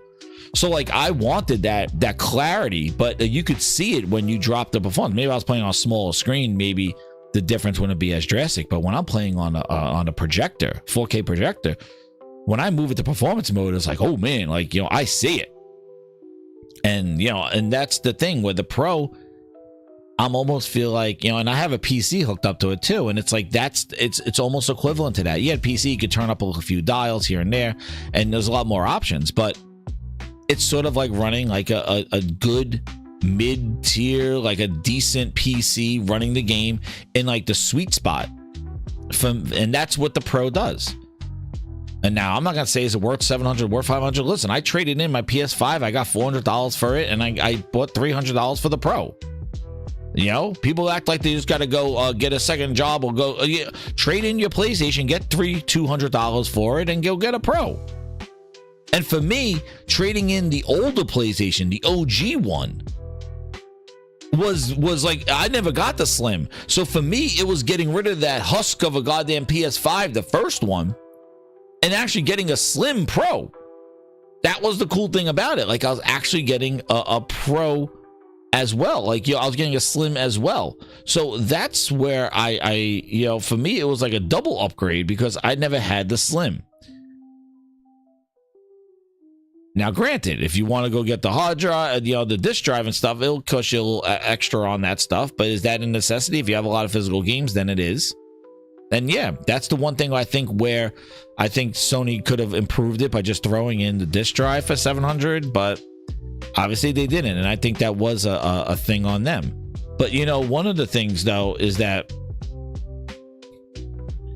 I feel that the chat had to pop by. The chat wasn't refreshing. It is so much lighter. I couldn't believe it because I had the OG PlayStation after I traded in. But nobody talks about this stuff. Like, this is what I mean. Like, and that's why I think like platforms like this, like the podcast and stuff like that, it makes more sense because I am a consumer just like everyone here. And I just can't believe how the media is so goddamn enamored with goddamn clicks and engagement and bullshit that they miss the point that they're not even giving you proper information to the consumer at all and to the gamer. Nobody trades in games anymore. Nobody gets a game on sale anymore. Nobody's tracking sales of games like, hey, this game's now $40, go get it. Everybody's like $70, $70, $700, $700. And it's just like, dumbasses, you could trade in games. You could go get gift cards for, you have a birthday? I assume everybody got birthdays. You like, there's other ways of getting games. Just tell me if it's worth, like, what it's about, and let me make a decision. But everybody's just so about the engagement of just shock value. You read this, it's falling behind the Pro, and it's just like, it's in the same realm as the Pro. Dude, they're two different priced machines. Now, one thing I am gonna say is that I agree in the fact that the PS5 Pro didn't have that game from Sony, like a first party game that really showcased all the stuff that they were doing. But the PS4 Pro didn't have it either. And the Pro, the complaint was a $400 PS4 Pro and a $500 VR as well. And they launched them both at the same time. A PlayStation 4 Pro and a PS VR 2, and everybody's like, oh my god, to get both of those things, it's like $800-900. A $500 VR and a $400 PS4 Pro? That is insane. Everybody worried. Now the Pro is just $700 and everybody's going crazy. Same thing they did with the VR too. But the Pro didn't have any launch games or anything like that. But it did have Horizon on the horizon. Pun on the word Horizon. They had Horizon coming out. And they tried to do it this time with the Horizon 1 remaster. But as you see, over time, the existence of this Pro is going to show its need. Monster Hunter, Kingdom Come 2, and then the exclusives will really tone in on that. It is going to show, because what's going to happen is that these games are going to get more demanding with Unreal 5s and more of that. And the Pro is going to show value. And when you have the thing at $700, I wouldn't be surprised if they start dropping the price of it. Days of play, I'm thinking in July and June, maybe $50 for the Pro. And then this coming holiday, maybe they drop another $100 or $50 off the Pro and bring the PS5. It's an option. But when Phil's talking about options, everybody's, it's an option. You don't have to buy it. But when the Pro's out here, it's like, where's the sellability of it? It's not good. The sellability. Same thing with the Portal. It just seems that, like, you know, I know everybody hates the front runner. Everybody hates the leader, but like, they're in the lead for a reason. They're the only one that's doing something with it. How's nobody criticizing Microsoft for still supporting that piece of shit Series S? It is robbery. You're paying $70. Think about an Xbox Series S owner at $350 or $300, and they spent $70 for Monster Hunter Wilds to run that game in one mode that doesn't even hit 30 frames a second and looks like ass and has a UI in 1080p. They even downgraded the UI. Tell me, how how the hell is the industry not going, yo, that thing, it's a waste of time. Everybody should be working on PS5 Series X's and PS5 Pro. So instead of shunning people away from the advanced technology and the future of gaming, that's what we're talking about tonight. We're just gonna still talk about the regressed, the thing that belongs in last gen, it's fighting for its life.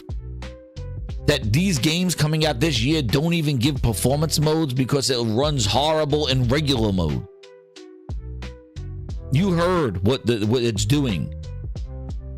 Where's the focus on Series S and going, Microsoft? Where's the media talking about Series S underperforms again? Series S needs to be dropped so developers could focus on the X, the PS5, and the Pro, and PC with the new cards and the 4090s. Like, we're moving forward. Why is this S existing? Because it is robbery. Because now you're getting games under featured for that thing. And Phil said it under the interview that he is not dropping support for that thing.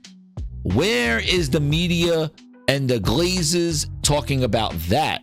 Because that doesn't sound like a future. And they made it more expensive at $350, $400 with a goddamn 1 terabyte in that piece of shit. Because the 300 only gives you 512. 512 for $300. You get one that you put Call of Duty on it and it's done. Pretty much. Where is the market going? You know, that is definitely, like, it's not even functional in games anymore. Like, it was cute in the first couple of years, but it's not cute anymore because now these games are under-featured. These games are not optimized. These games can't run on that trash.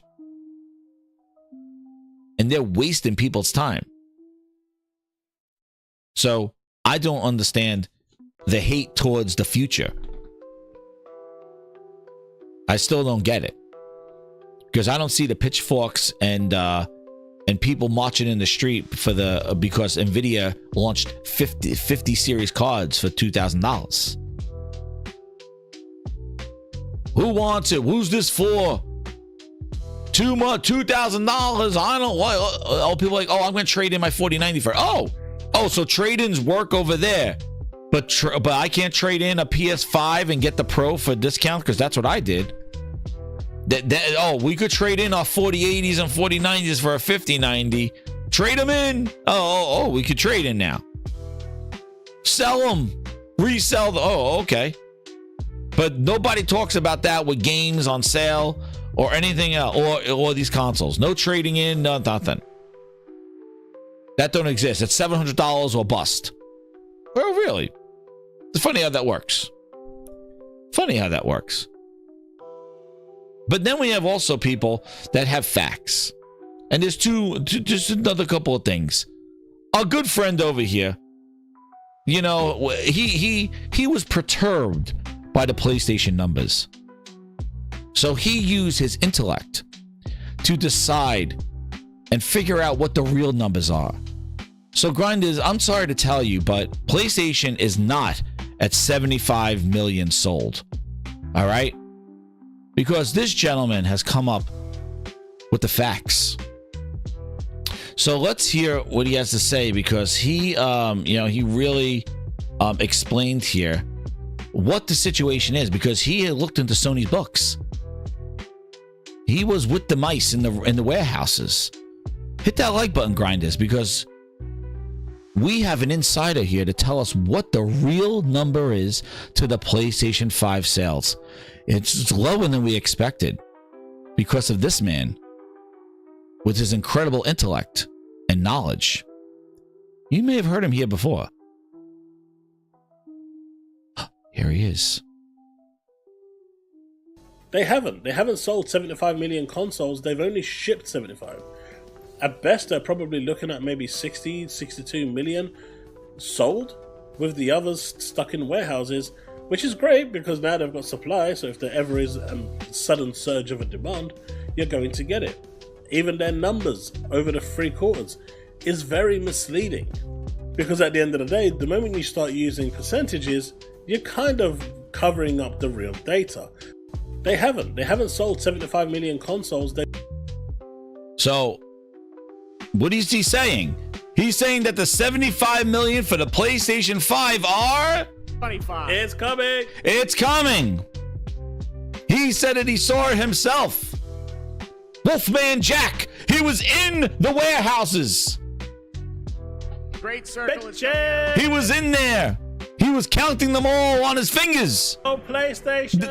One PlayStation. He goes 1. Oh, PlayStation. 2. Oh, PlayStation. 3. Oh, PlayStation. Like goddamn Count Dracula. 25. It's coming. They're stuck in warehouses, he said. And they're hiding numbers with percentages.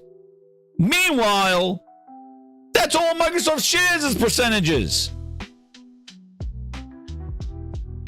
25. It's coming. Oh, man, dude. Oh. They've only shipped 75. At best, they're probably looking at maybe 60, 62 million sold, with the others stuck in warehouses, which is great because now they've got supply, so if there ever is a sudden surge of a demand, you're going to get it. Even their numbers over the 3 quarters is very misleading. Because at the end of the day, the moment you start using percentages, you're kind of covering up the real data. They haven't sold 75 million consoles, they've only shipped 75. At best, they're probably looking at maybe 60, 62 million sold, with the others stuck in warehouses, which is great because now... I'm sorry, I think the soundboard is more entertaining than the bullshit that he's spreading. Yeah, it's all in the warehouses, dude. Let's see you pull out the Microsoft numbers out your ass. Oh, percentages, hi, please. Glazed biatches. Glazed. Great circle. They're all stuck in warehouses. Oh man. Oh man. Not like this. Oh.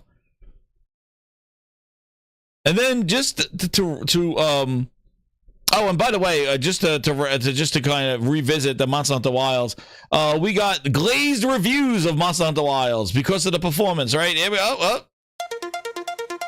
This is their view of Monster Hunter. Oh. Make Avowed look good. Make Avowed look good. Make Avowed look good, everybody. Hurry, make it look good. Get in that Discord. Get in that Discord, Windows Central.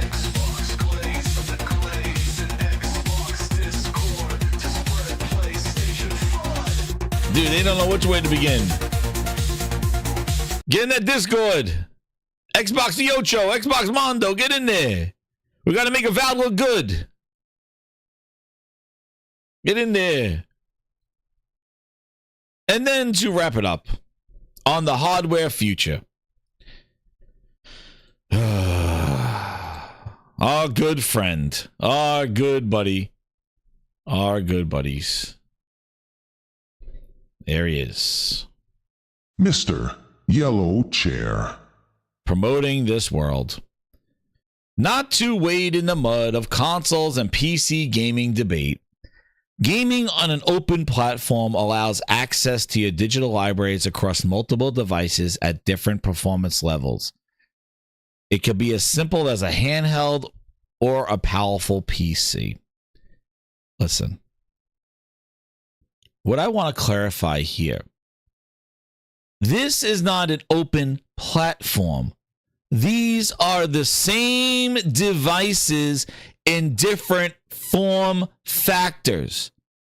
That is a different scenario than an open platform. It's like somebody putting a PlayStation in every room or an Xbox in every room and going, it's great because I could play on all my TVs. What an open platform the Xbox is. I got a PlayStation on my TV upstairs. I got a PlayStation on my TV here. I got a PlayStation here. What an open platform because I could play wherever I want. It's not an open platform. It's the same device. It's the same device in different form factors. It's a friggin' PC. That's a PC. That thing's a PC, and yes, the Steam Deck is a PC, but it's running a different operating system. But they're all PCs. It's like going like, oh, it's such an open platform. I could play on my desktop and on my gaming laptop. It's the same platform. It's just a different form factor.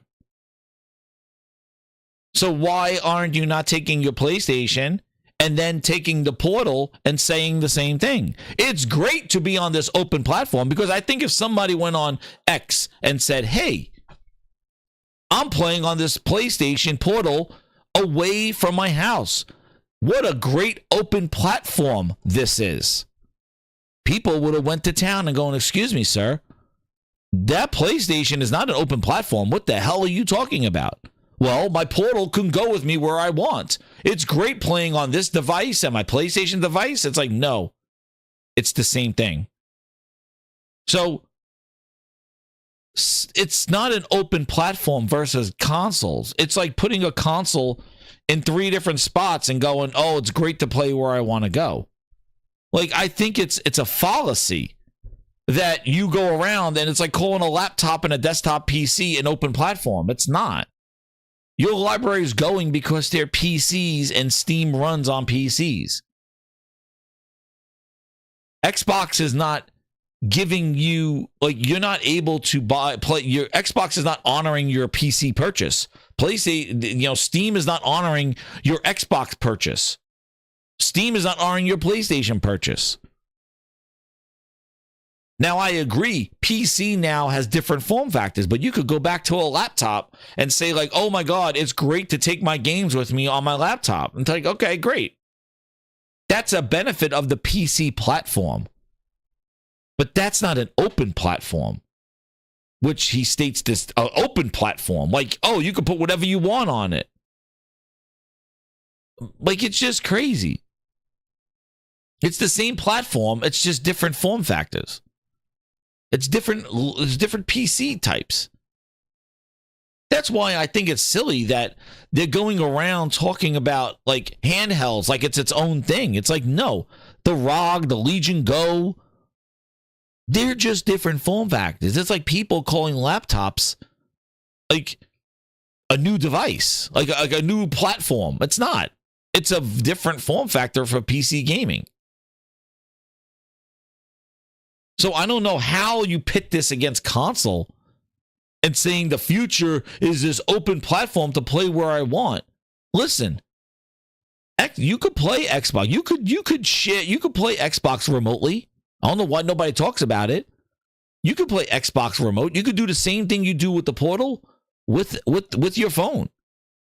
Xbox remote play, unless they got rid of it. But you could do that. I remember they were trying to promote that as before the cloud existed. But this whole thing of, like, this openness and platform and everybody plays where they want. Listen. You could do that with PlayStation. You could do that with the Switch. You could do that with Xbox.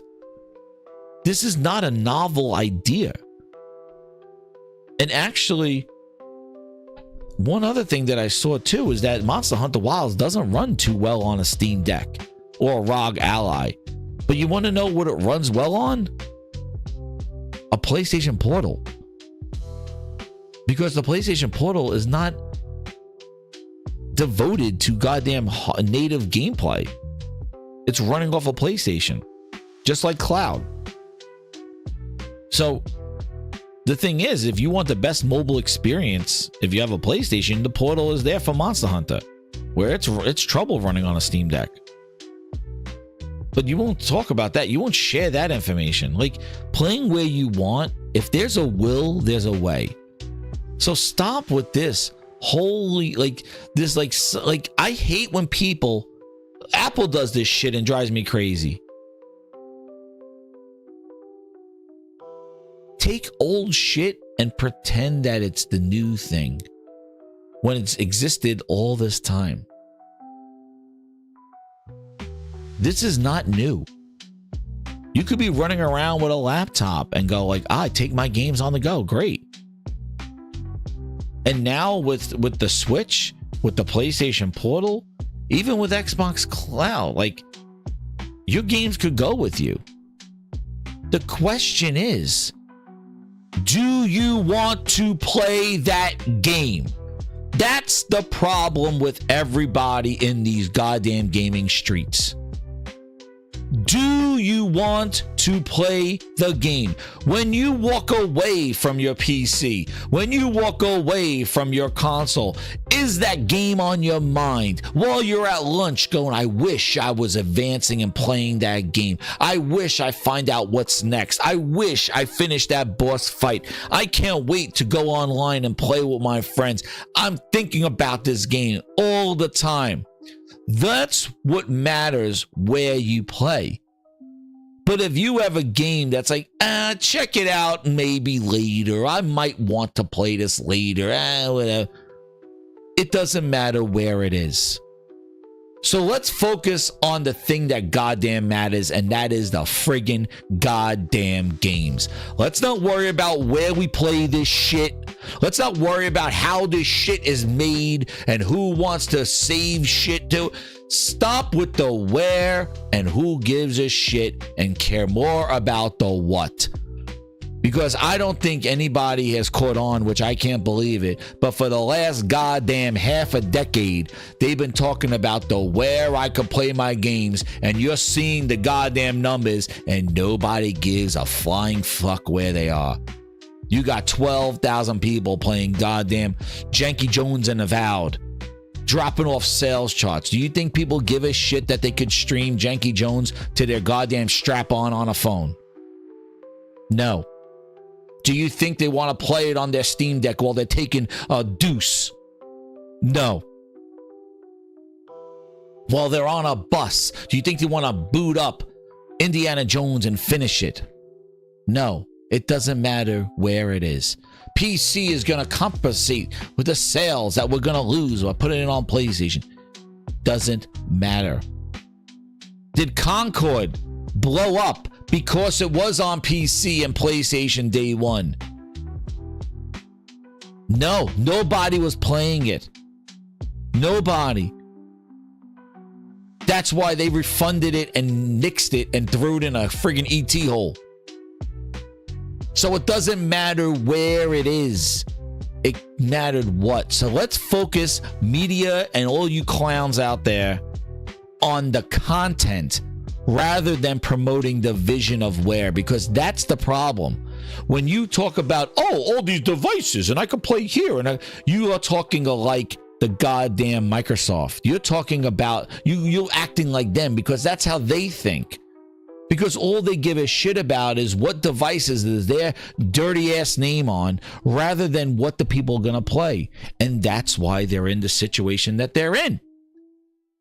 More people to play their games because nobody's playing their games everywhere where they are. LG TVs, Samsung TVs. All they talk about is where. And it hasn't helped them all these years. And it's not going to help them anymore. Even if they put them on PlayStation and Nintendo, it's not going to be enough. Because their games are not desirable. What they're doing, their games are not there. And you could have all these guys get into their glazed Discord and try to save the day. I thought this was a pretty funny image. Who was this from? This was from Magomed Ibudamovev. I don't know, but man, oh man, talking about Avowed reviews. There you go. You could try all you want to get in that Discord and change things around. It's not going to work. It's about one word, and JC puts it simply: quality. That's what it is.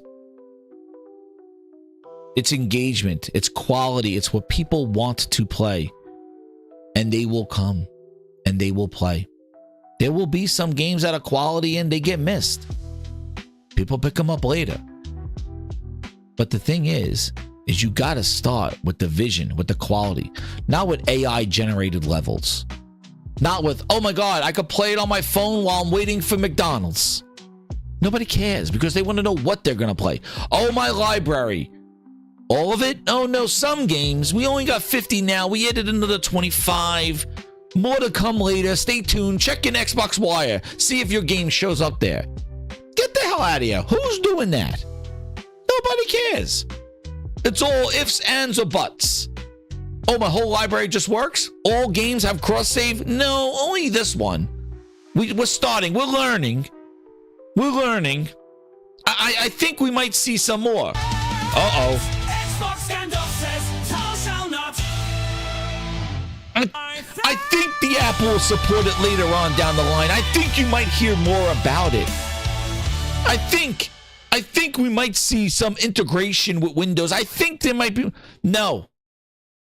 Don't sell me something that's not ready.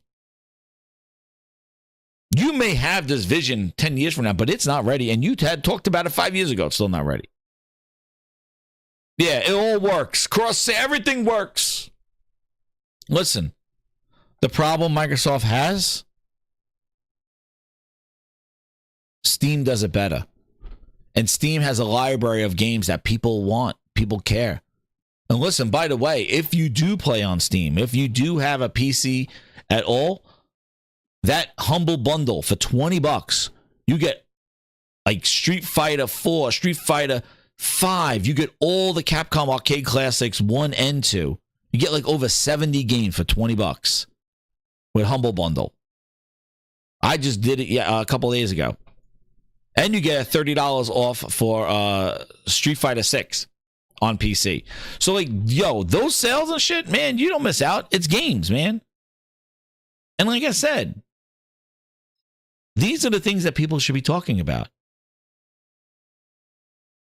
You know? That Humble Bundle deal. Nobody brought it up except I follow Humble Bundle and they brought it up. Heaven forbid these gaming sites should talk about that. But no, I'll tell you. Because I primarily play on a PlayStation and I got gaming PCs all and a gaming laptop and I play all over. But I'm not here to tell you that that's how you do it. No, Mod. Humble Bundle does have a monthly subscription. This is just the donate. It goes to you just pay what you want, but if you pay up to $20, you pay at least $20, you get all those games. And they give you all the code. They just give you the codes. You don't need to be a member for it. You don't need to subscribe. You just go to Humble Bundle, give them a 20. The only thing is that I think it goes for the next 3 days, but if it goes longer, they usually increase the price. Like right now it's at 20 from what I saw over the weekend. It was at 20. And then like, you know, they may make it up. Oh, donate as much as 25 and you'll get it. So they may increase the minimum, but right now it's at 20 and you get like 70 Capcom games. You don't need to be a member. But I just did it. Why not? $20? Give me all those games. You can collect them. That's what I do on PC. I just collect the games and then, you know, I might tap into them. But yeah, I'm not here promoting a vision of that.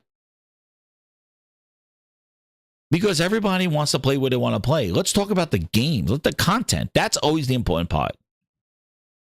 Because all these other Xbox guys, all they do is focus on the wear. And don't you realize it doesn't work? It doesn't. Shout out to Game Over Cholo with the VIP. He's in the house. Use those emojis, Game Over. He says this game. We might have a new. Wait a second. We have Game Over. We might have when he comes in here, we might get his own emoji. You might get his own sound clip here. I have it. I don't even know where it is now. Welcome, Game Over Cholo.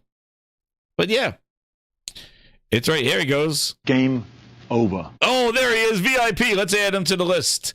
Let's add him there. He's 111. Shout out to you, man. We're going to the next emoji. But yeah. Exactly. You don't want time wasters. Better than Game Pass, right? Yeah, it's incredible. But this is what I mean. Somos Xbox Generation, Mondo, Xbox Tavern. Back away. It's great. It's fine. And they let Avowed and Starfield walk. But I just thought it was a very interesting take on that. Because they're trying so much to make these games look like they were, but you see the reception. And that's the problem. You can manipulate game scores, you can manipulate reviews, you can manipulate people on influences and all that other stuff. But the thing is, the market is going to dictate where things are and what things is. And Microsoft has misread the market multiple times. And Sony too, with Concord. Nobody's immune to it. Most powerful console ever. Exactly, Josh. We could go back. It's always Microsoft's problem. That's what I've been saying. Their problem was always the where. And the what was wait till E3. Exactly. Plus, it was wait till E3. Wait. So, but anyway, grinders, you've earned it. We've hit that. We got chats. I've added them up to the thing. The goal stopped. This thing stops because we go late. But we had a lot of things. I want to talk about that future of gaming. So, I think the future of gaming, I think the Pro is going to show its value of what it is. I think it's going to go on sale, and the people could complain all they want, and then it'll go down to a decent price that fit for them or trade in. I think Xbox is going to do its handheld thing, which I don't know why people wait for a handheld when everything Steam Decks to Asus ROG Allies to everything else does it now. You could see the thing that Jason Ronald just went out to go talk about, the Legion Go S, is a piece of shit. Overpriced, and yeah, that I shared that out too. That Legion Go S is horrible, way overpriced. It is getting destroyed in reviews, and that's the thing that Jason Ronald went out there and said, I think we'll fix it. I think. There you go. There it is. Legion Go S feels good, plays bad. Oh wow. Let's see. Feels good, plays bad. I wonder why. It's a good piece of hardware, but what's bad about it? Can't compete with the Steam Deck. This is the Windows device. Here we go, Phil. The price is $730. I don't see people screaming about this thing. Where's Digital Dumb Foundry on this one? $730. Inexcusable price. With a less efficient chip and a mere 55-watt battery.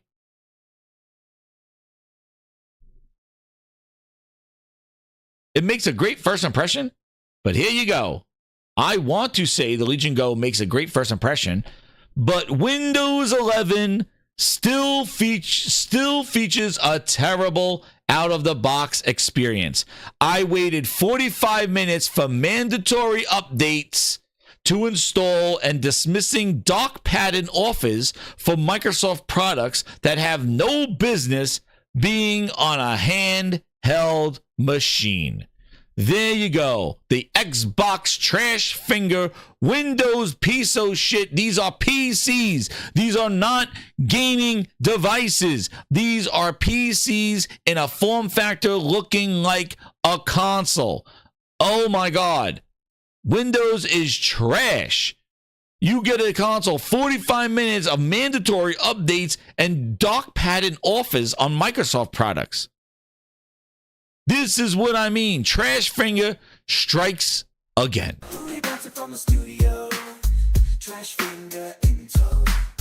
Look at this.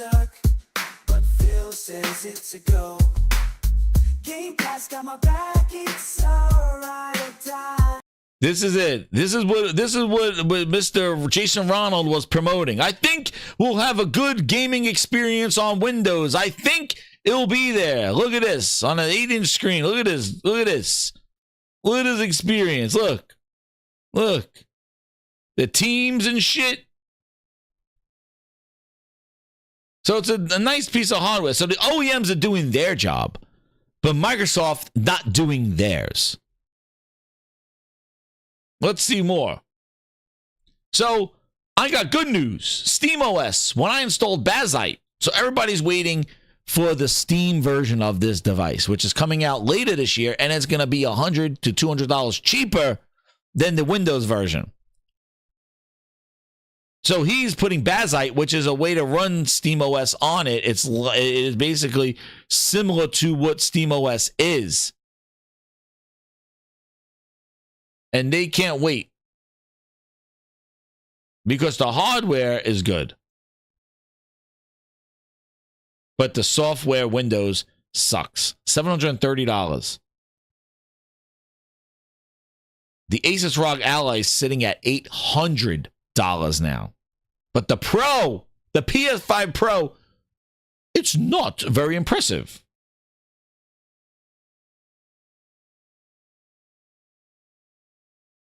Hear this. Watch this. There's Windows. This is Microsoft again. Every smart device now requires you to agree a series of terms and conditions before you use it. Contracts no one reads. But we started counting exactly how many times you have to hit agree to use the Legion Go device because of Windows. To start using, you need to agree to Microsoft software terms, limited warranty license agreements, and privacy settings, 2 mandatory agreements, and 6 optional agreements. Windows also asks you if you want a variety of software and subscriptions during the out-of-box experience. Oh, man, oh, man. But the future is Xbox handheld, right? Uh-huh. Yeah.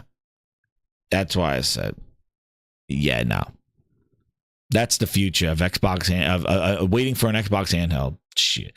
Bal Dante with the 20. Yo, thank you so much, Bal Dante. He says, speaking about Yakuza, don't speaking about glazing, don't sleep on Yakuza in Hawaii. I gotta try it. I look a little bit of gameplay. I'm interested in it though. I'll check it out, Bal Dante. I think I might check it out. But yeah, thank you so much, man. I appreciate it. I will definitely take a look at that. I watched some gameplay, but it looks cool. But yeah, there you go. There's your future. But grinders, it has been an epic show tonight. Man, I thought we were going to go short and we went long. But hey, the engagement, the Grindhouse, incredible. All those VIPs got me all hyped up, got me going. But thank you again. Shout out to everybody with all the VIPs. Game over. You know, Bal Dante, Stephen Leone, Ron. Shout out to everybody coming on in here. Easy Tone, Gordo, Wana. Shout out to everybody, you know, for contributing during the show, and thank you again, and Gordo as well. And you guys earned it. We're going into music, so let's go into the songs, grinders. As we roll the credits, hit that like button. We have gone extra long tonight, but it has been juicy, wild, and I got to everything that I needed to get to because I wanted to cover all this stuff. You got here. So the song that we're going. We need Phil Spencer to go. Nah, we got Triple Glazed. We're going to get a Glazed song in here because it has been a motif of the Glazed. So get ready, grinders. This is the kind of music you get as an Ultimate Grinder day one and videos, as you saw. And also, here we go with some VIP music as well. So if you got a VIP, check out the songs that also the VIPs. I'll be putting more songs out for the VIPs after now the Ultimate Grinders have listened to them, because they get it first. But now the VIPs will get some songs here. And now we will do... Wait a second. Let me make sure I got the right song here. Where is my song? Is this? I gotta make sure I got the right one. Here it is. Triple Glazed. One of the best shows on your day. Thank you, Kirk. If you like the show, hit that subscribe button. This is the Gaming Grindhouse. This is what we do. Stream some games, play games, memes, soundboard, music, entertainment. Enjoy. Wait. Talking in tongues just to make a stand, but you know deep down it's all just sand. Game Pass is trash, it's a booty ride. We don't buy our games with no place to hide.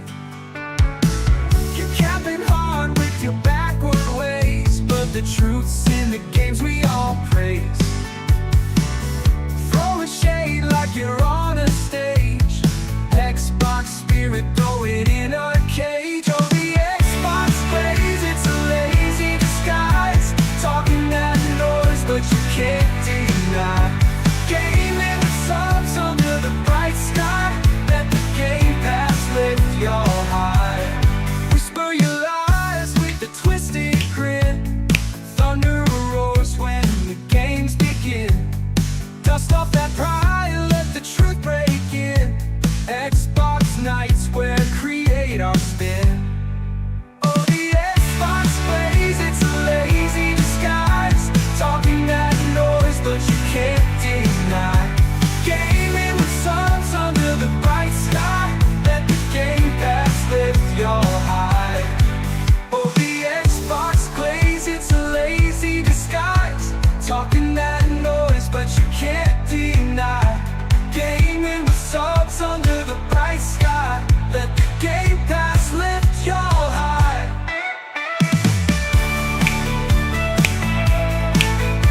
sky. Remember, there's a double feature. Got one more coming. Of your own empty shout, but the real gamers know what it's all about. Step down from that high horse and just play out in the field of pixels where the magic sprouts. Oh, the Xbox plays, it's a lazy disguise. Starting that noise, but you can't deny. Gaming with subs under the bright skies. Now Game Pass, lift your high. Let's lift your Xbox plays, it's a lazy disguise. Starting that noise, but you can't deny. Gaming with subs under the bright sky. Let the Game Pass lift your high. Caught in the storm of your own empty shout, but the real gamers know what it's all about. Step down from that high horse and just play out in the field of pixels where the magic sprouts. When you boot up the Xbox, there is a certain glow. A glow you do not want to know. You see the lineup of mid-games and realize you paid $20 a month to rent them. Your eyes roll back, your mouth opens wide, and you make the Xbox glaze. Oh, damn! When that happens, there is a place you can go. It is the special Discord room where all you Xbox ambassadors roll.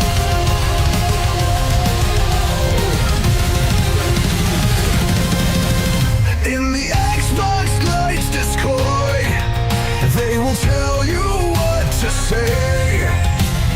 Maybe you will meet Phil Spencer one day. The Xbox Glaze.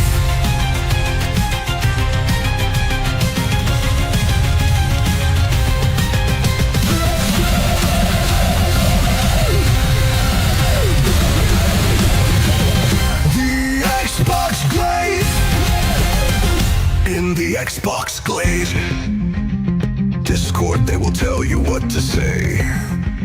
Maybe you will meet Phil Spencer one day. The Xbox Glaze. Xbox no build us. Well, Xbox no build us. Well, where the box is in the name of our brand. There it is, grinders. Yo, thank you again. Hit that like button. Subscribe if you're new. The Xbox Glaze. Hit that. Thank you. Keep it locked together, Gaming Grindhouse. Thanks again. Talk to you later.